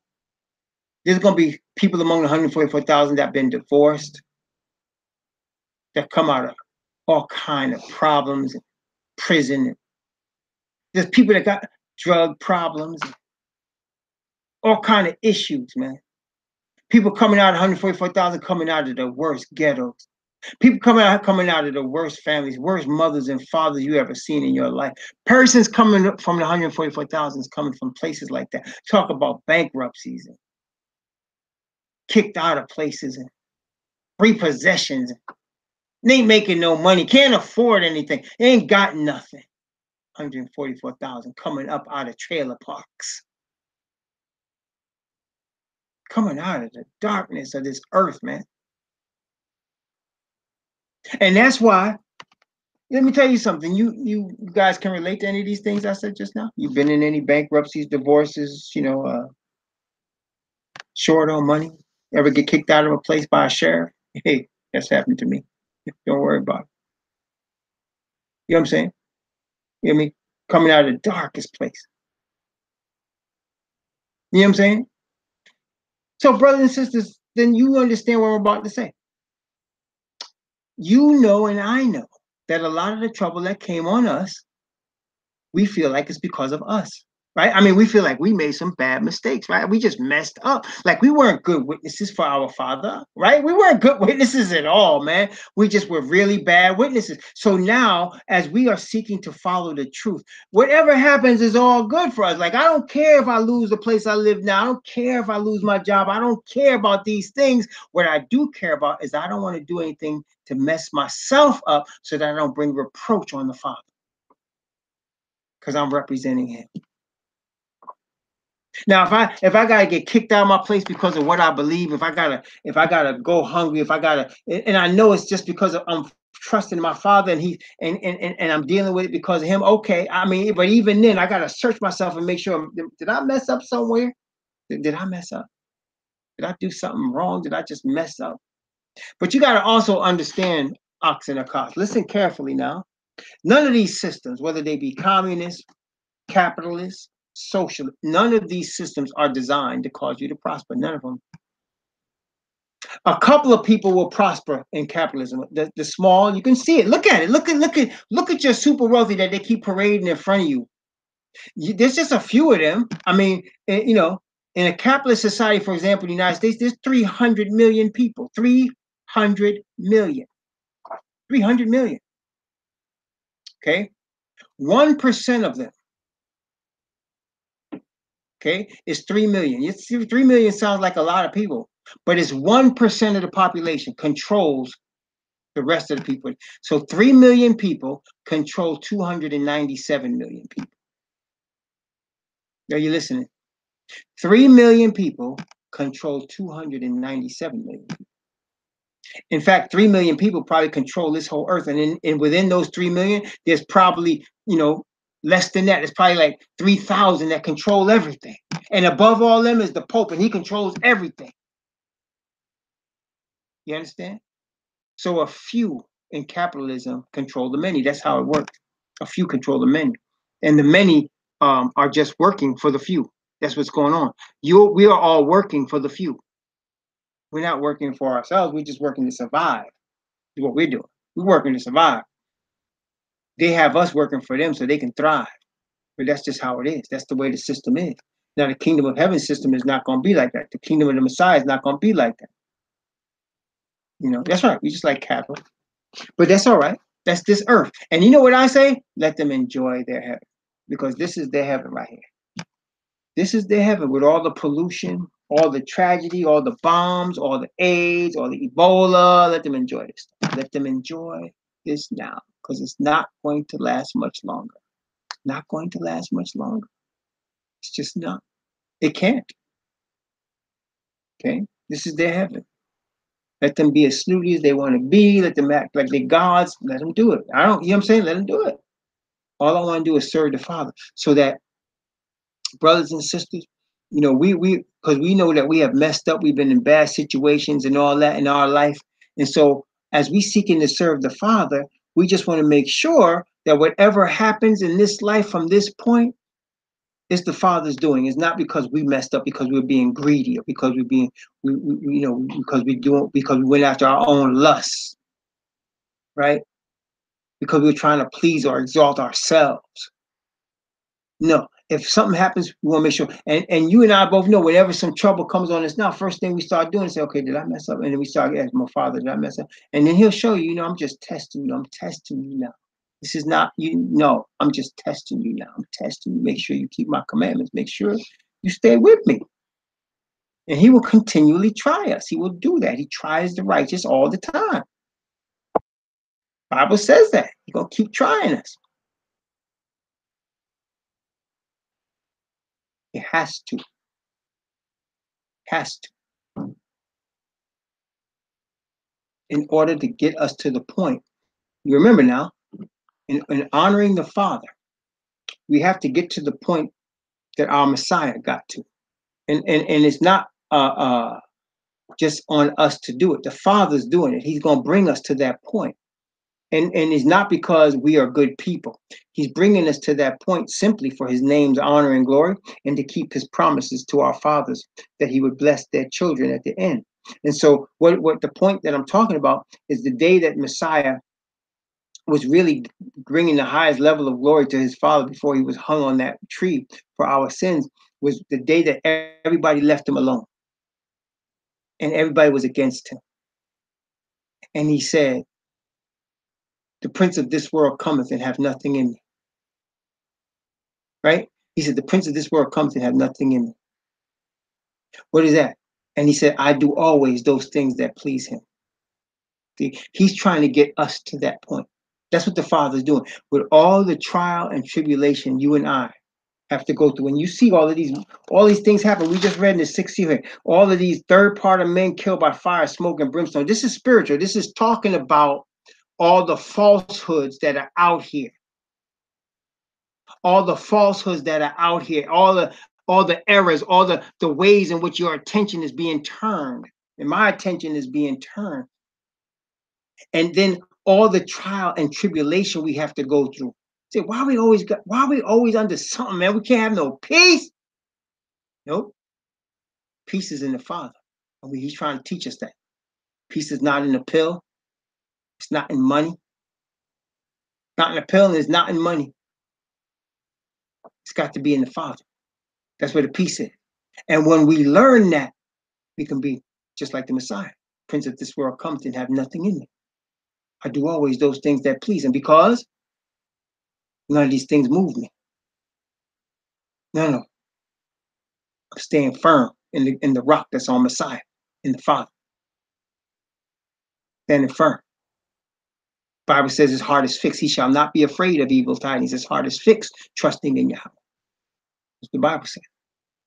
Heart is fixed. That's what he's trying to do. He's trying to get our heart fixed. So that no matter what blows our way, what happens, whatever the situation is, we stand firm and nothing can move us from the Father. Yes, and that's right. We're continually on our knees thanking him for his mercy and grace, because we know without it, we'd be lost with it. See, we understand, the Israelite understands grace more than anyone on the earth. The Christian doesn't understand grace. You know why I say Christian don't understand grace? Because the Christian might understand it for a minute, then they turn back to their evil way. They turn back to their sin. The Christian might understand it for a minute. When they get forgiven or something, or the Most High delivers them or something, then they turn back. But the Israelite understands, because as the Israelite is obedient to the Father, we understand every day in our obedience that is only by his Spirit, is only by his mercy and grace. And when we fall, we come back to get back to obedience by his Spirit and repentance. And we are always repenting. We know only by his grace. We could not make it. We would not be here if he wasn't gracious and merciful. I'm continually reminded his mercy endures forever. Praise the Most High. Now, if you recall, in 1844, we talked about how the Messiah went into the most holy place in 1844. We talked about that, right? We talked about that. Now, before I begin chapter 10, let me ask you all a question. The Messiah, when he was on the earth as a man, before he became our high priest, when he was on the earth as a man, he taught, right? He taught his people, he taught his disciples, he taught the nation of Israel. And he taught a lot of things. And he revealed a lot from the prophets, if you remember, right? He revealed a lot of things. But there's one secret he didn't reveal, and he spoke about it. And he said there was one secret that he didn't reveal, that he said he would not give. And he said only the Father knows this. And he would not give it to his disciples. You remember that? He said, I'm not going to tell you. He said, only the Father knows this. What secret was that? I'm quizzing you now. Remember that? There was one secret.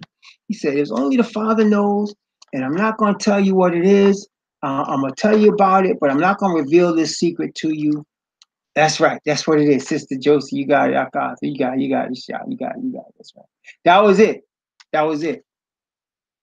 Remember, he was telling them all about what's coming, what's getting ready, what they can expect in terms of the time of tribulation. He was telling all of these things.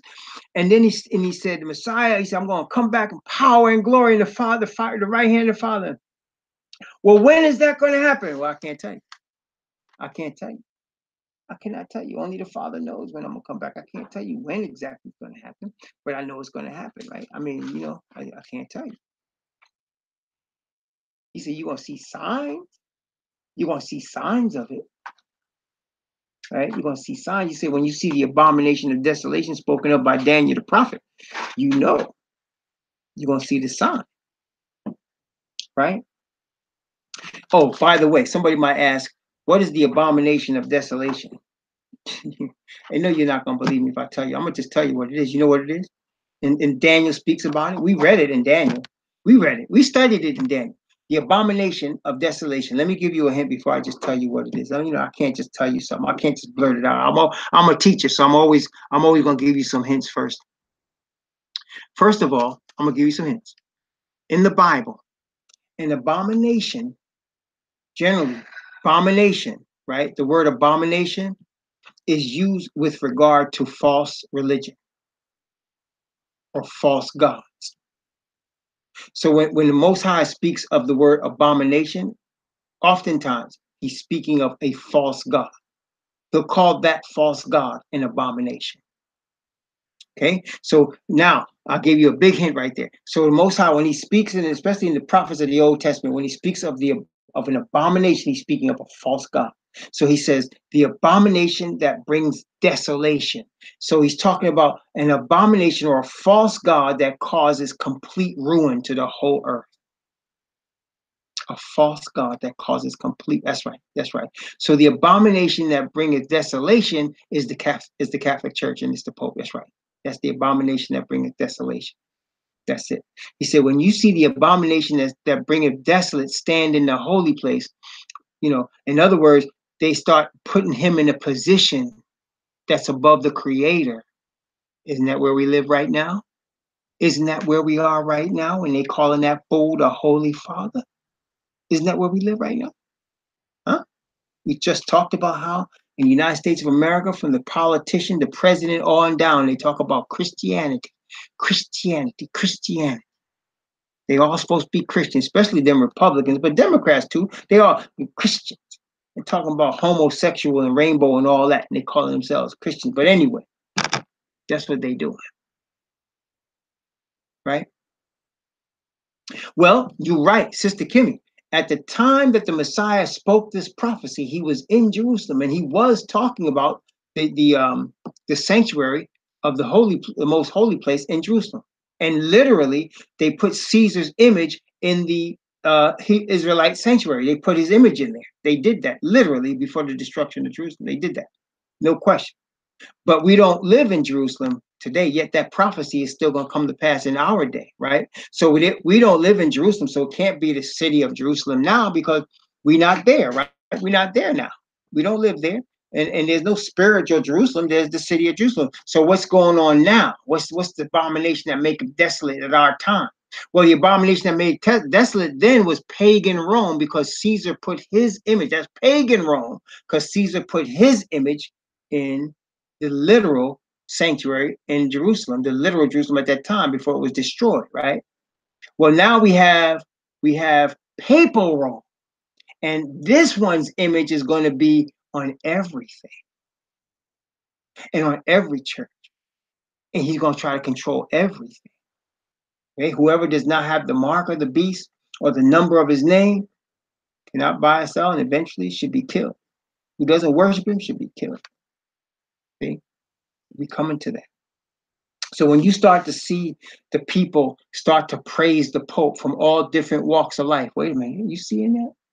People starting to praise the Pope from all different denominations and all walks of life, saying how nice a man he is, how powerful he is. He's the man of the year.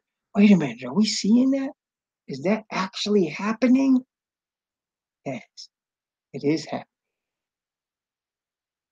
So we can see it coming. Yeah. So, yeah, I brought all that up to say this to you. You remember now. Let's wait a minute. Let's get back on point here. You remember now. I just said Messiah did say to his people, his servants, I don't know the day or the hour. I can't reveal it to you, right? But the Father knows, right? I mean, I can't tell you, but the Father knows, right? Now, this kind of it would appear to contradict Amos. Notice Amos chapter 3. Amos chapter 3.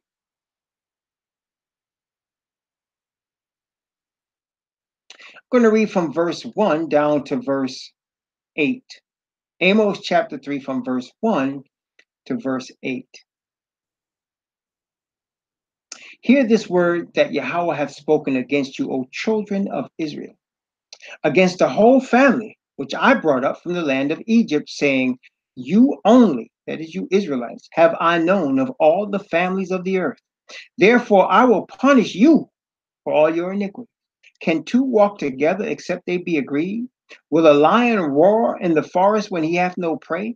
Will a young lion cry out of his den if he have taken nothing? Can a bird fall in a snare upon the earth where no gin is for him? Shall one take up a snare from the earth and have taken nothing at all? Shall a trumpet be blown in the city and the people be not afraid?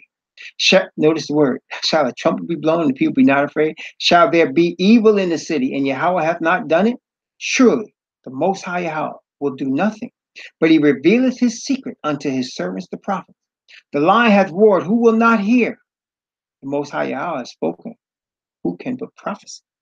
So the lion, interesting, and the trumpet, isn't that interesting? The lion and trumpet being used here, and we know that the trumpet sound is the Messiah's voice. The lion, he is the lion of the tribe of Judah, right? Isn't that amazing?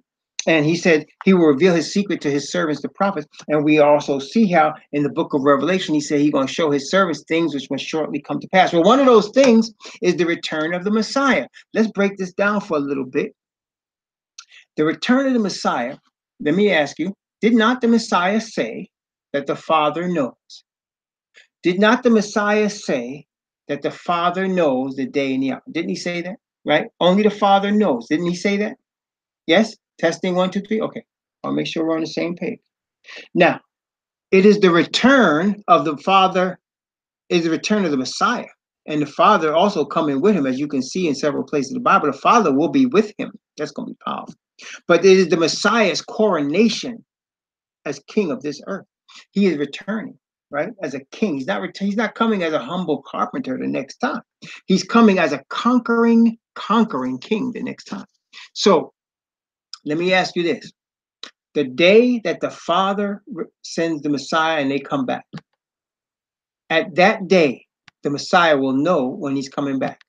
Isn't that true? Testing 1, 2, 3. So when the Messiah is coming back, when the Father says, okay, son, it's time, right? He will know, right?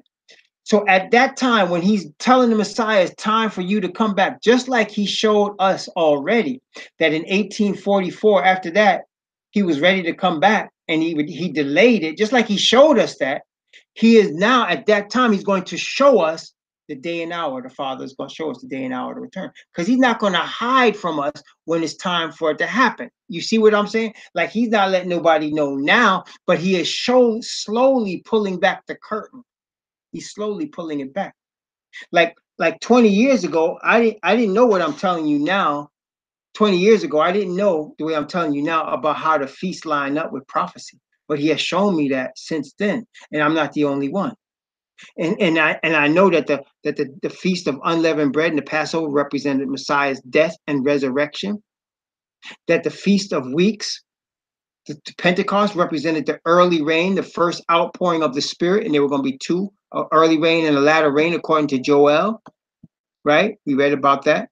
Early rain and latter rain. That's the early rain. Latter rain coming later for the 144,000. Then there was the Day of Atonement, which represented 1844, when he went into the most holy place to cleanse the sanctuary and perfect us, and he delayed his return. He delayed it at that time. The last feast is the Feast of Tabernacles, the Feast of Ingathering, when the harvest is gathered. That is the return of the Messiah. See, we didn't know that 20 years ago, but we know it now.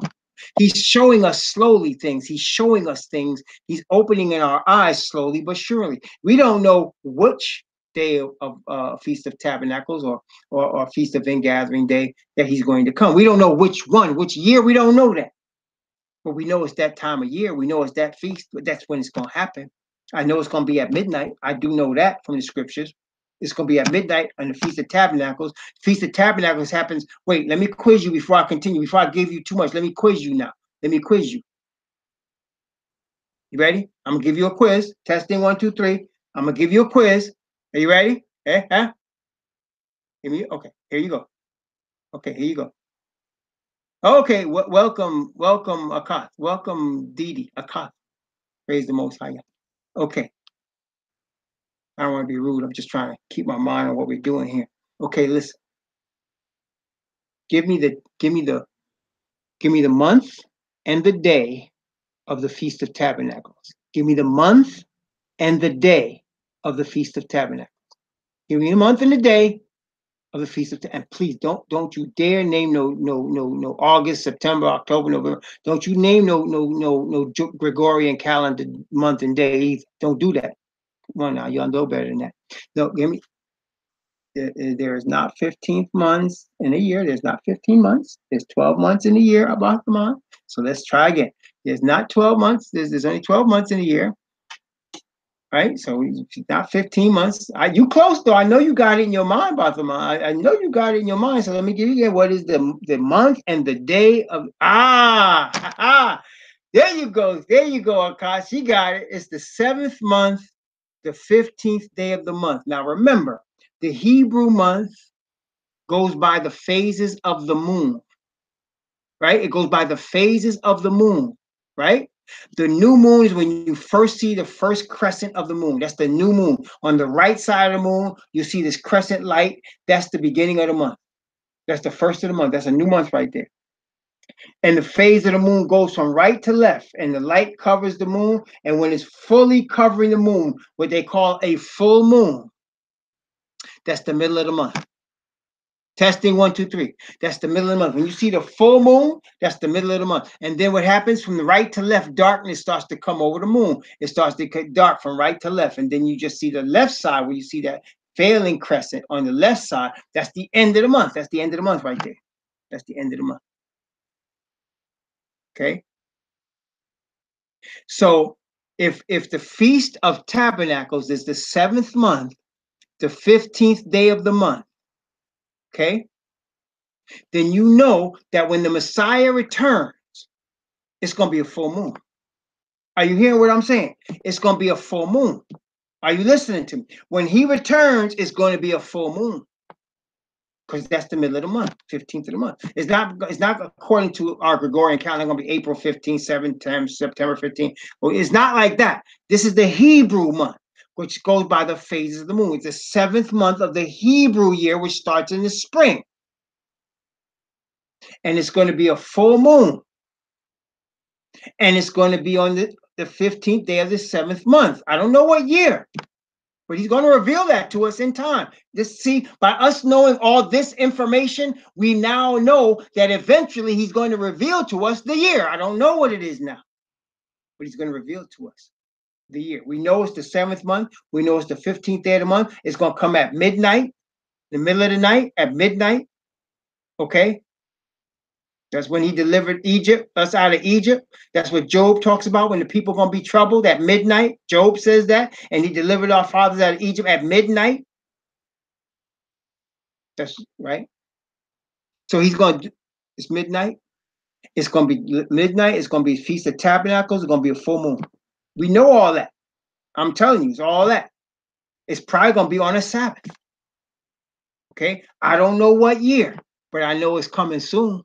For us to get this, see, I'm telling you straight, I am not any special man, and he has given me this information. I'm not the only one. Okay? And I'm telling you, because this information is out here now by his spirit, he's showing us. And so he's revealing to us, eventually he revealed to us the day. He's going to reveal to us the year and the day, and it's going to come to us. He's going to show us as a people. He's going to show the Israelite people, because they're his people. He reveals his secrets to his servants, the prophets, for them to tell it to the people. He's going to show us. There's no question. And Revelation chapter 10 illustrates this. Okay, that's what Revelation chapter 10 is about to illustrate this to us. All right. Now, I'm going to go back and forth between Revelation chapter 10 and Daniel chapter 12, because they're working in harmony together. Daniel chapter 12 and Revelation chapter 10. As a matter of fact, before I even go to Revelation chapter 10, let's look at Daniel chapter 12. And I want you to see very carefully, please look very carefully at Daniel chapter 12, because as we're looking at Revelation 10, you're going to see a lot of similarities. Okay, are you guys following me? And so we may end up starting chapter 10 tomorrow, but I just want to make sure we got this backdrop of Daniel chapter 12. So let's look at Daniel chapter 12, because you're going to need Daniel 12 to unlock Revelation 10, all right? Because they're really talking about similar things. And I want you to notice what he told Daniel about sealing up the book. Sealing up the book. I want you to notice that, sealing the book. Okay, let's look at Daniel chapter 12. And I'm going to give you a little backdrop, just a quick backdrop about Daniel 12. I teach, so you know I'm going to keep teaching, right? So look, Daniel chapter 12 is a scenario that actually starts in Daniel chapter 10. Daniel chapter 10 starts this program, this part of the prophecy, this last part of Daniel's book, because Messiah appeared on the standing on a river in Daniel chapter 10. And Daniel saw him, and Daniel felt like a dead man, just the way Yochanan did in Revelation. And he described Messiah. Matter of fact, let's take a look at that. He described Messiah just like John did in the book of Revelation. You know, he described this bronze-colored man. Bronze-colored man. Notice again, Daniel chapter 10. Go and read just verse 5 and 6 for now. Just verse 5 and 6, just to get the point. Okay?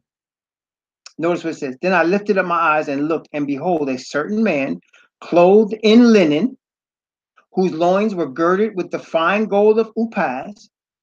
His body also was like the beryl, and his face as the appearance of lightning, and his eyes as lamps of fire, his arms and his feet in color to polished brass. And the voice of his words like the voice of a multitude. See, notice Daniel saw what John saw. John saw the same thing in the book of Revelation. He saw the same thing in chapter 1. Linen, that's priest clothes, right? Same thing. So Daniel, but this one here in Daniel chapter 10, he's standing on a river. I mean, he's actually standing on with his feet on a river. Okay, he's got his feet, he's standing on a river. So he starts there in chapter 10, and then and by the end of chapter 10, he's telling Gabriel, just like he told him in Daniel chapter 8, he's telling Gabriel, Gabriel, make this man understand what's going on. So Daniel chapter 11, he starts to give him the history of what's going on in the earth. And this basically takes us from the Persian kingdom all the way to the pagan Roman Empire, and eventually to papal Rome in Daniel chapter 11. It takes us all the way to papal Rome in Daniel chapter 11, right? And so then we get to Daniel 12, and he's showing him where we live, like where we are right now. This is where we are right now, Daniel chapter 12. We're at the end of Daniel in far as prophecy time. We're at the end of 11, and we're getting ready, and we're going into 12 right now. So let's read Daniel chapter 12. And let's look at from verse 1. We're going to read the whole thing, but I'm going to start at from verse 1 down to verse 6 for now. From verse 1 down to verse 6. So Messiah standing on the river, and Gabriel's giving Daniel all this information, and Messiah is standing on the river behind him, and Daniel is totally overwhelmed by the sight of the Messiah, this black Messiah that's on the river. Okay, so now at that time shall Michael stand up, the great prince which standeth for the children of thy people, Daniel, the children of Israel, of thy people, that's us. And there shall be a time of trouble such as never was since there was a nation, even to that same time. And at that time thy people shall be delivered, every one that shall be found written in the book, that is the book of life. And many of them that sleep in the dust of the earth shall awake, some to everlasting life, and some to shame and everlasting contempt. There's two resurrections. And they that be wise, 144,000, shall shine as the brightness of the firmament, and they that turn many to righteousness as the stars forever and ever. But thou, O Daniel, shut up the words and seal the book, even to the time of the end. Many shall run to and fro, and knowledge shall be increased. Then I, Daniel, looked, and behold, there stood other two, the one on this side of the bank of the river, and the other on that side of the bank of the river. And one said to the man clothed in linen, which was upon the waters of the river, how long shall it be to the end of these wonders? See, let me give you the scene. So Michael's going to stand up. That is, Michael is Messiah. Stand up, the great prince, he's telling Daniel, who is going to stand for the children of thy people. That is your people, Daniel, that are alive today. They're going to have some children at the end. And the Messiah is going to be standing for them. He's going to be interceding for them, is he not? That's what he's doing. He's interceding for us. And then he said, there's going to be a time of trouble then. There's going to be a time of trouble such as never was since there was a nation. Time of trouble because of the plagues that's going to fall on this earth. And he said, at that time, thy people shall be delivered. That's us. Everyone that shall be found written in the book of life. Then he says, he talks about the two resurrections. Many of them that sleep in the dust of the earth shall awake. This is a prophetic, an Old Testament reference, and there's several of them to the resurrections that the New Testament talks about. Here's one right here. Many of them that sleep in the dust of the earth shall awake. Some to everlasting life, that's the first resurrection, and some to shame and everlasting contempt. That's the second resurrection. That's right. This is like Jacob's trouble. That's exactly right. And they that shall be wise shall shine as the brightness of the firmament. They that be wise. If you look up the word wise, it means teachers. They that are teachers at that time. And we ain't talking about school teachers. We talking about teachers of righteousness. They that are teachers of righteousness shall shine. That is the 144,000. They shall shine that turn many to righteousness as the stars forever and ever. This is the Most High stars. Praise the Most High Yah. But notice what he said to Daniel. But thou, O Daniel, shut up the words and seal the book even to the time of the end. And many shall run to and fro, and knowledge shall be increased. So Daniel wrote this scroll. It's only 12 chapters, right? It's a small scroll. And he said, seal it. Like nobody's going to understand it until the time of the end. The time of the end is going to be understood. Why? Because I'm going to increase the knowledge. See, people look at this and they say knowledge shall be increased. And we got computers and planes and satellites and cell phones. Yeah, we got all that. But that's not what he's talking about here. The knowledge that he's talking about is knowledge of himself, knowledge of prophecy, knowledge of the truth shall be increased. Right? You see what I'm saying? And so because the knowledge shall be increased, he's going to now be able to open Daniel's book. See? Y'all see me? So Daniel's book is sealed until the time of the end. And when his time of the end comes, he's going to unseal the book. That means he's going to reveal the knowledge. And the knowledge is not, see, the Masons, the Freemasons, and other groups like them talk about secret knowledge. You see, they copy. That's the devil trying. The devil is not, only thing he created was evil. I mean, he didn't even create it because Most High created him. But I mean, that's the only thing came out of his mind in the original thought was evil. He can't create nothing. He's always trying to copy and make a counterfeit of the Most High. Most High got the New Jerusalem. This fool done built the Vatican. You hear what I'm saying? The Most High got the Messiah. What he got? The Pope. You see what I'm saying? So he's telling Daniel, knowledge shall be increased. I'm going to unseal the book at the time of the end. And my servants, I'm going to give my secrets, my spirit to my servants, the prophets. And they're going to reveal my truth to my people at the end. Isn't that what's happening? You see Israelites popping up all over the place, man, teaching the truth. Isn't that right? I mean, you see Israelites now, they popping up. They're not like in number, like to the number of the Christians, preachers, or the number of the Muslims. They're not like that. But you see them popping up now. You see them rising up, and they're coming out and they're breaking out with this knowledge from the scriptures that they just even finding out for themselves is new to them. That's no coincidence. And they starting to understand who they are as Israelites, starting to know, they even calling us Jakes. These are Jakes. Why? Because it's short for Jacob's children. They said, these are Jakes. The Hebrews are creative, man. We always come out with our own terms for stuff. So they call them Jakes. But that's what's going on. So it's now that time when knowledge is being increased and people are waking up. And so Daniel, the revealing of Daniel's book, the opening, the unsealing of Daniel's book is time for that. And that's what's going to show us in chapter 10. You're going to see talk about a little book that's being unsealed, that's opened. And we noticed the man, Daniel said he saw two angels, one on one side of the river and one on the other side. This is a river. You ever be next to a river? A river ain't it's not a pond. It's not a stream. A river is pretty big. You see what I'm saying? A river is pretty large. I mean, it's bigger than a stream. A stream, you can have running streams, right? But a river, man, that's powerful. So when you see Messiah was standing on a river, and he was awesome to look at, so that Daniel was overwhelmed, just like Yochanan was overwhelmed. And now two other angels came. One stood on one side of the river and one stood on the other side of the river. And one asked Messiah as he was standing on the river, how long shall it be to the end of these wonders? He just said that. He said that so Daniel could hear it. And then he said, and then in verse 7, Daniel chapter 12, verse 7, notice what he said.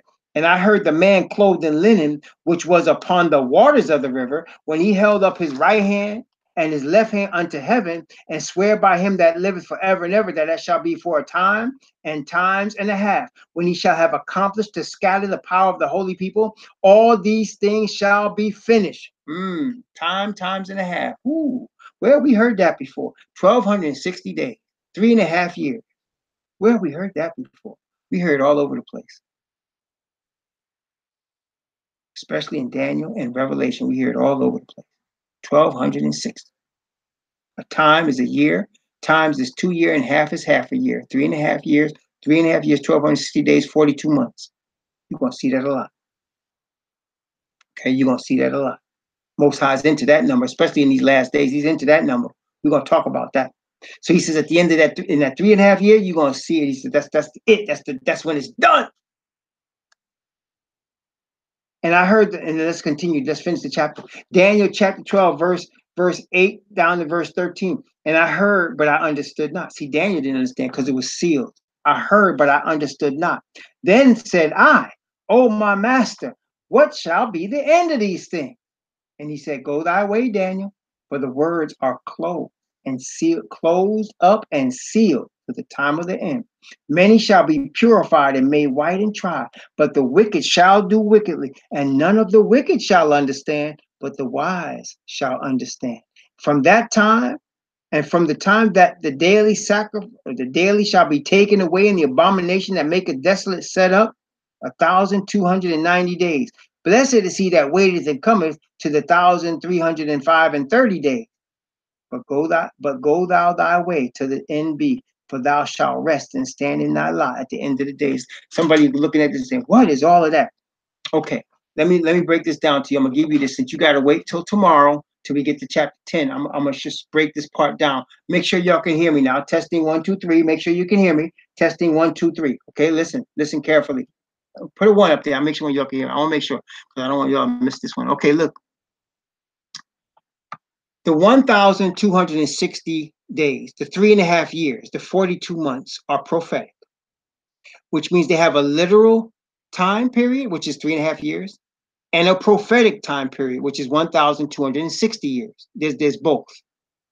The 1,260 year period, if you look at this when we studied Daniel, he said from the time that the abomination that maketh desolate is set up, that is the Roman Catholic Church. Now, when we studied the 7 churches, you recall, we saw in the 3rd church, that is Pergamos, we saw the beginnings of what became Christianity with Constantine. Remember that? We studied Constantine and how he got the people to be, he got the leaders that the apostles had given the truth to turn in their faith for influence with the leadership of the world, for influence with Asatan, and like Balaam did. They used Balaam, in fact, as an example in Pergamos. And so that was the beginning of Constantine becoming a quote unquote Christian and starting quote unquote Christianity. And that developed until the 6th century. By the 6th century, read this in history, the French King Justinian declared that the Pope, or he called him the Bishop of Rome, which now is an established entity, is the corrector of all heretics. That was 508 AD. Okay, I'm writing that. I'm gonna give you that number. 508. Look at that historically. AD. 508 AD. Okay, so if you take 508 AD, right? If you take 508 AD, right, and you add 1,260. I'm sorry, not 508. I'm sorry, that's the wrong date. 538 AD. I'm sorry, 538 AD. That was the wrong day I gave you. 538 AD. Yeah, it was 538. So if you take 1,260 and you add, and you add it to 538 AD, you get 1,798. 1,798. So that was the period of time, 1798.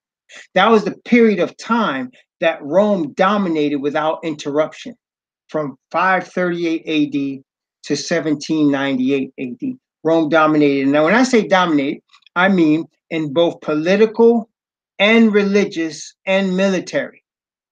They dominated on all areas. Now, in 1798, one of those dominations was placed in check. That would be the political, was placed in check. Because in 1798, Berthier, general under Napoleon, came to Rome and arrested the Pope in 1798. Now, there's stuff behind that, but that was what the Bible calls the deadly wound. Because then at that time, the Pope's power in terms of political power was put in check.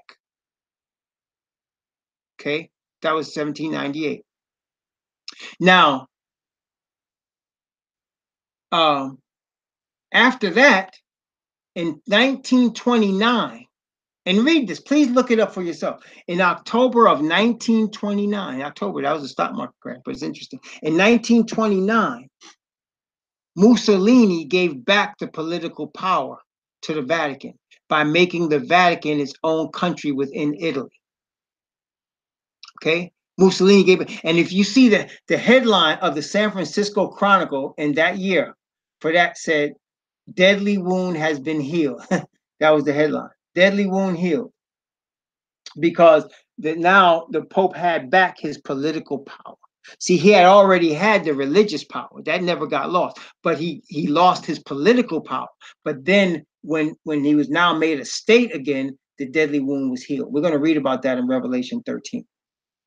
So when it says, blessed is he that cometh to the 1200, the 1335 days, that's when 508 BC, because the first idea of this Pope being the corrector of all heretics came in 508. The next 30 years later, there was wars over this, and then the Catholic Church ended up being victorious. And in 538, it was established that the Pope of Rome was the head of the church, head of the state, all of that, and he controlled all of Europe, which was the then known world. You know, Caucasians, when they think do anything in history, they do it. They think everything is worldwide for them, right? So any history in Europe becomes world history. That's the way they think about it. But in this case, it is the case. He controlled all of Europe.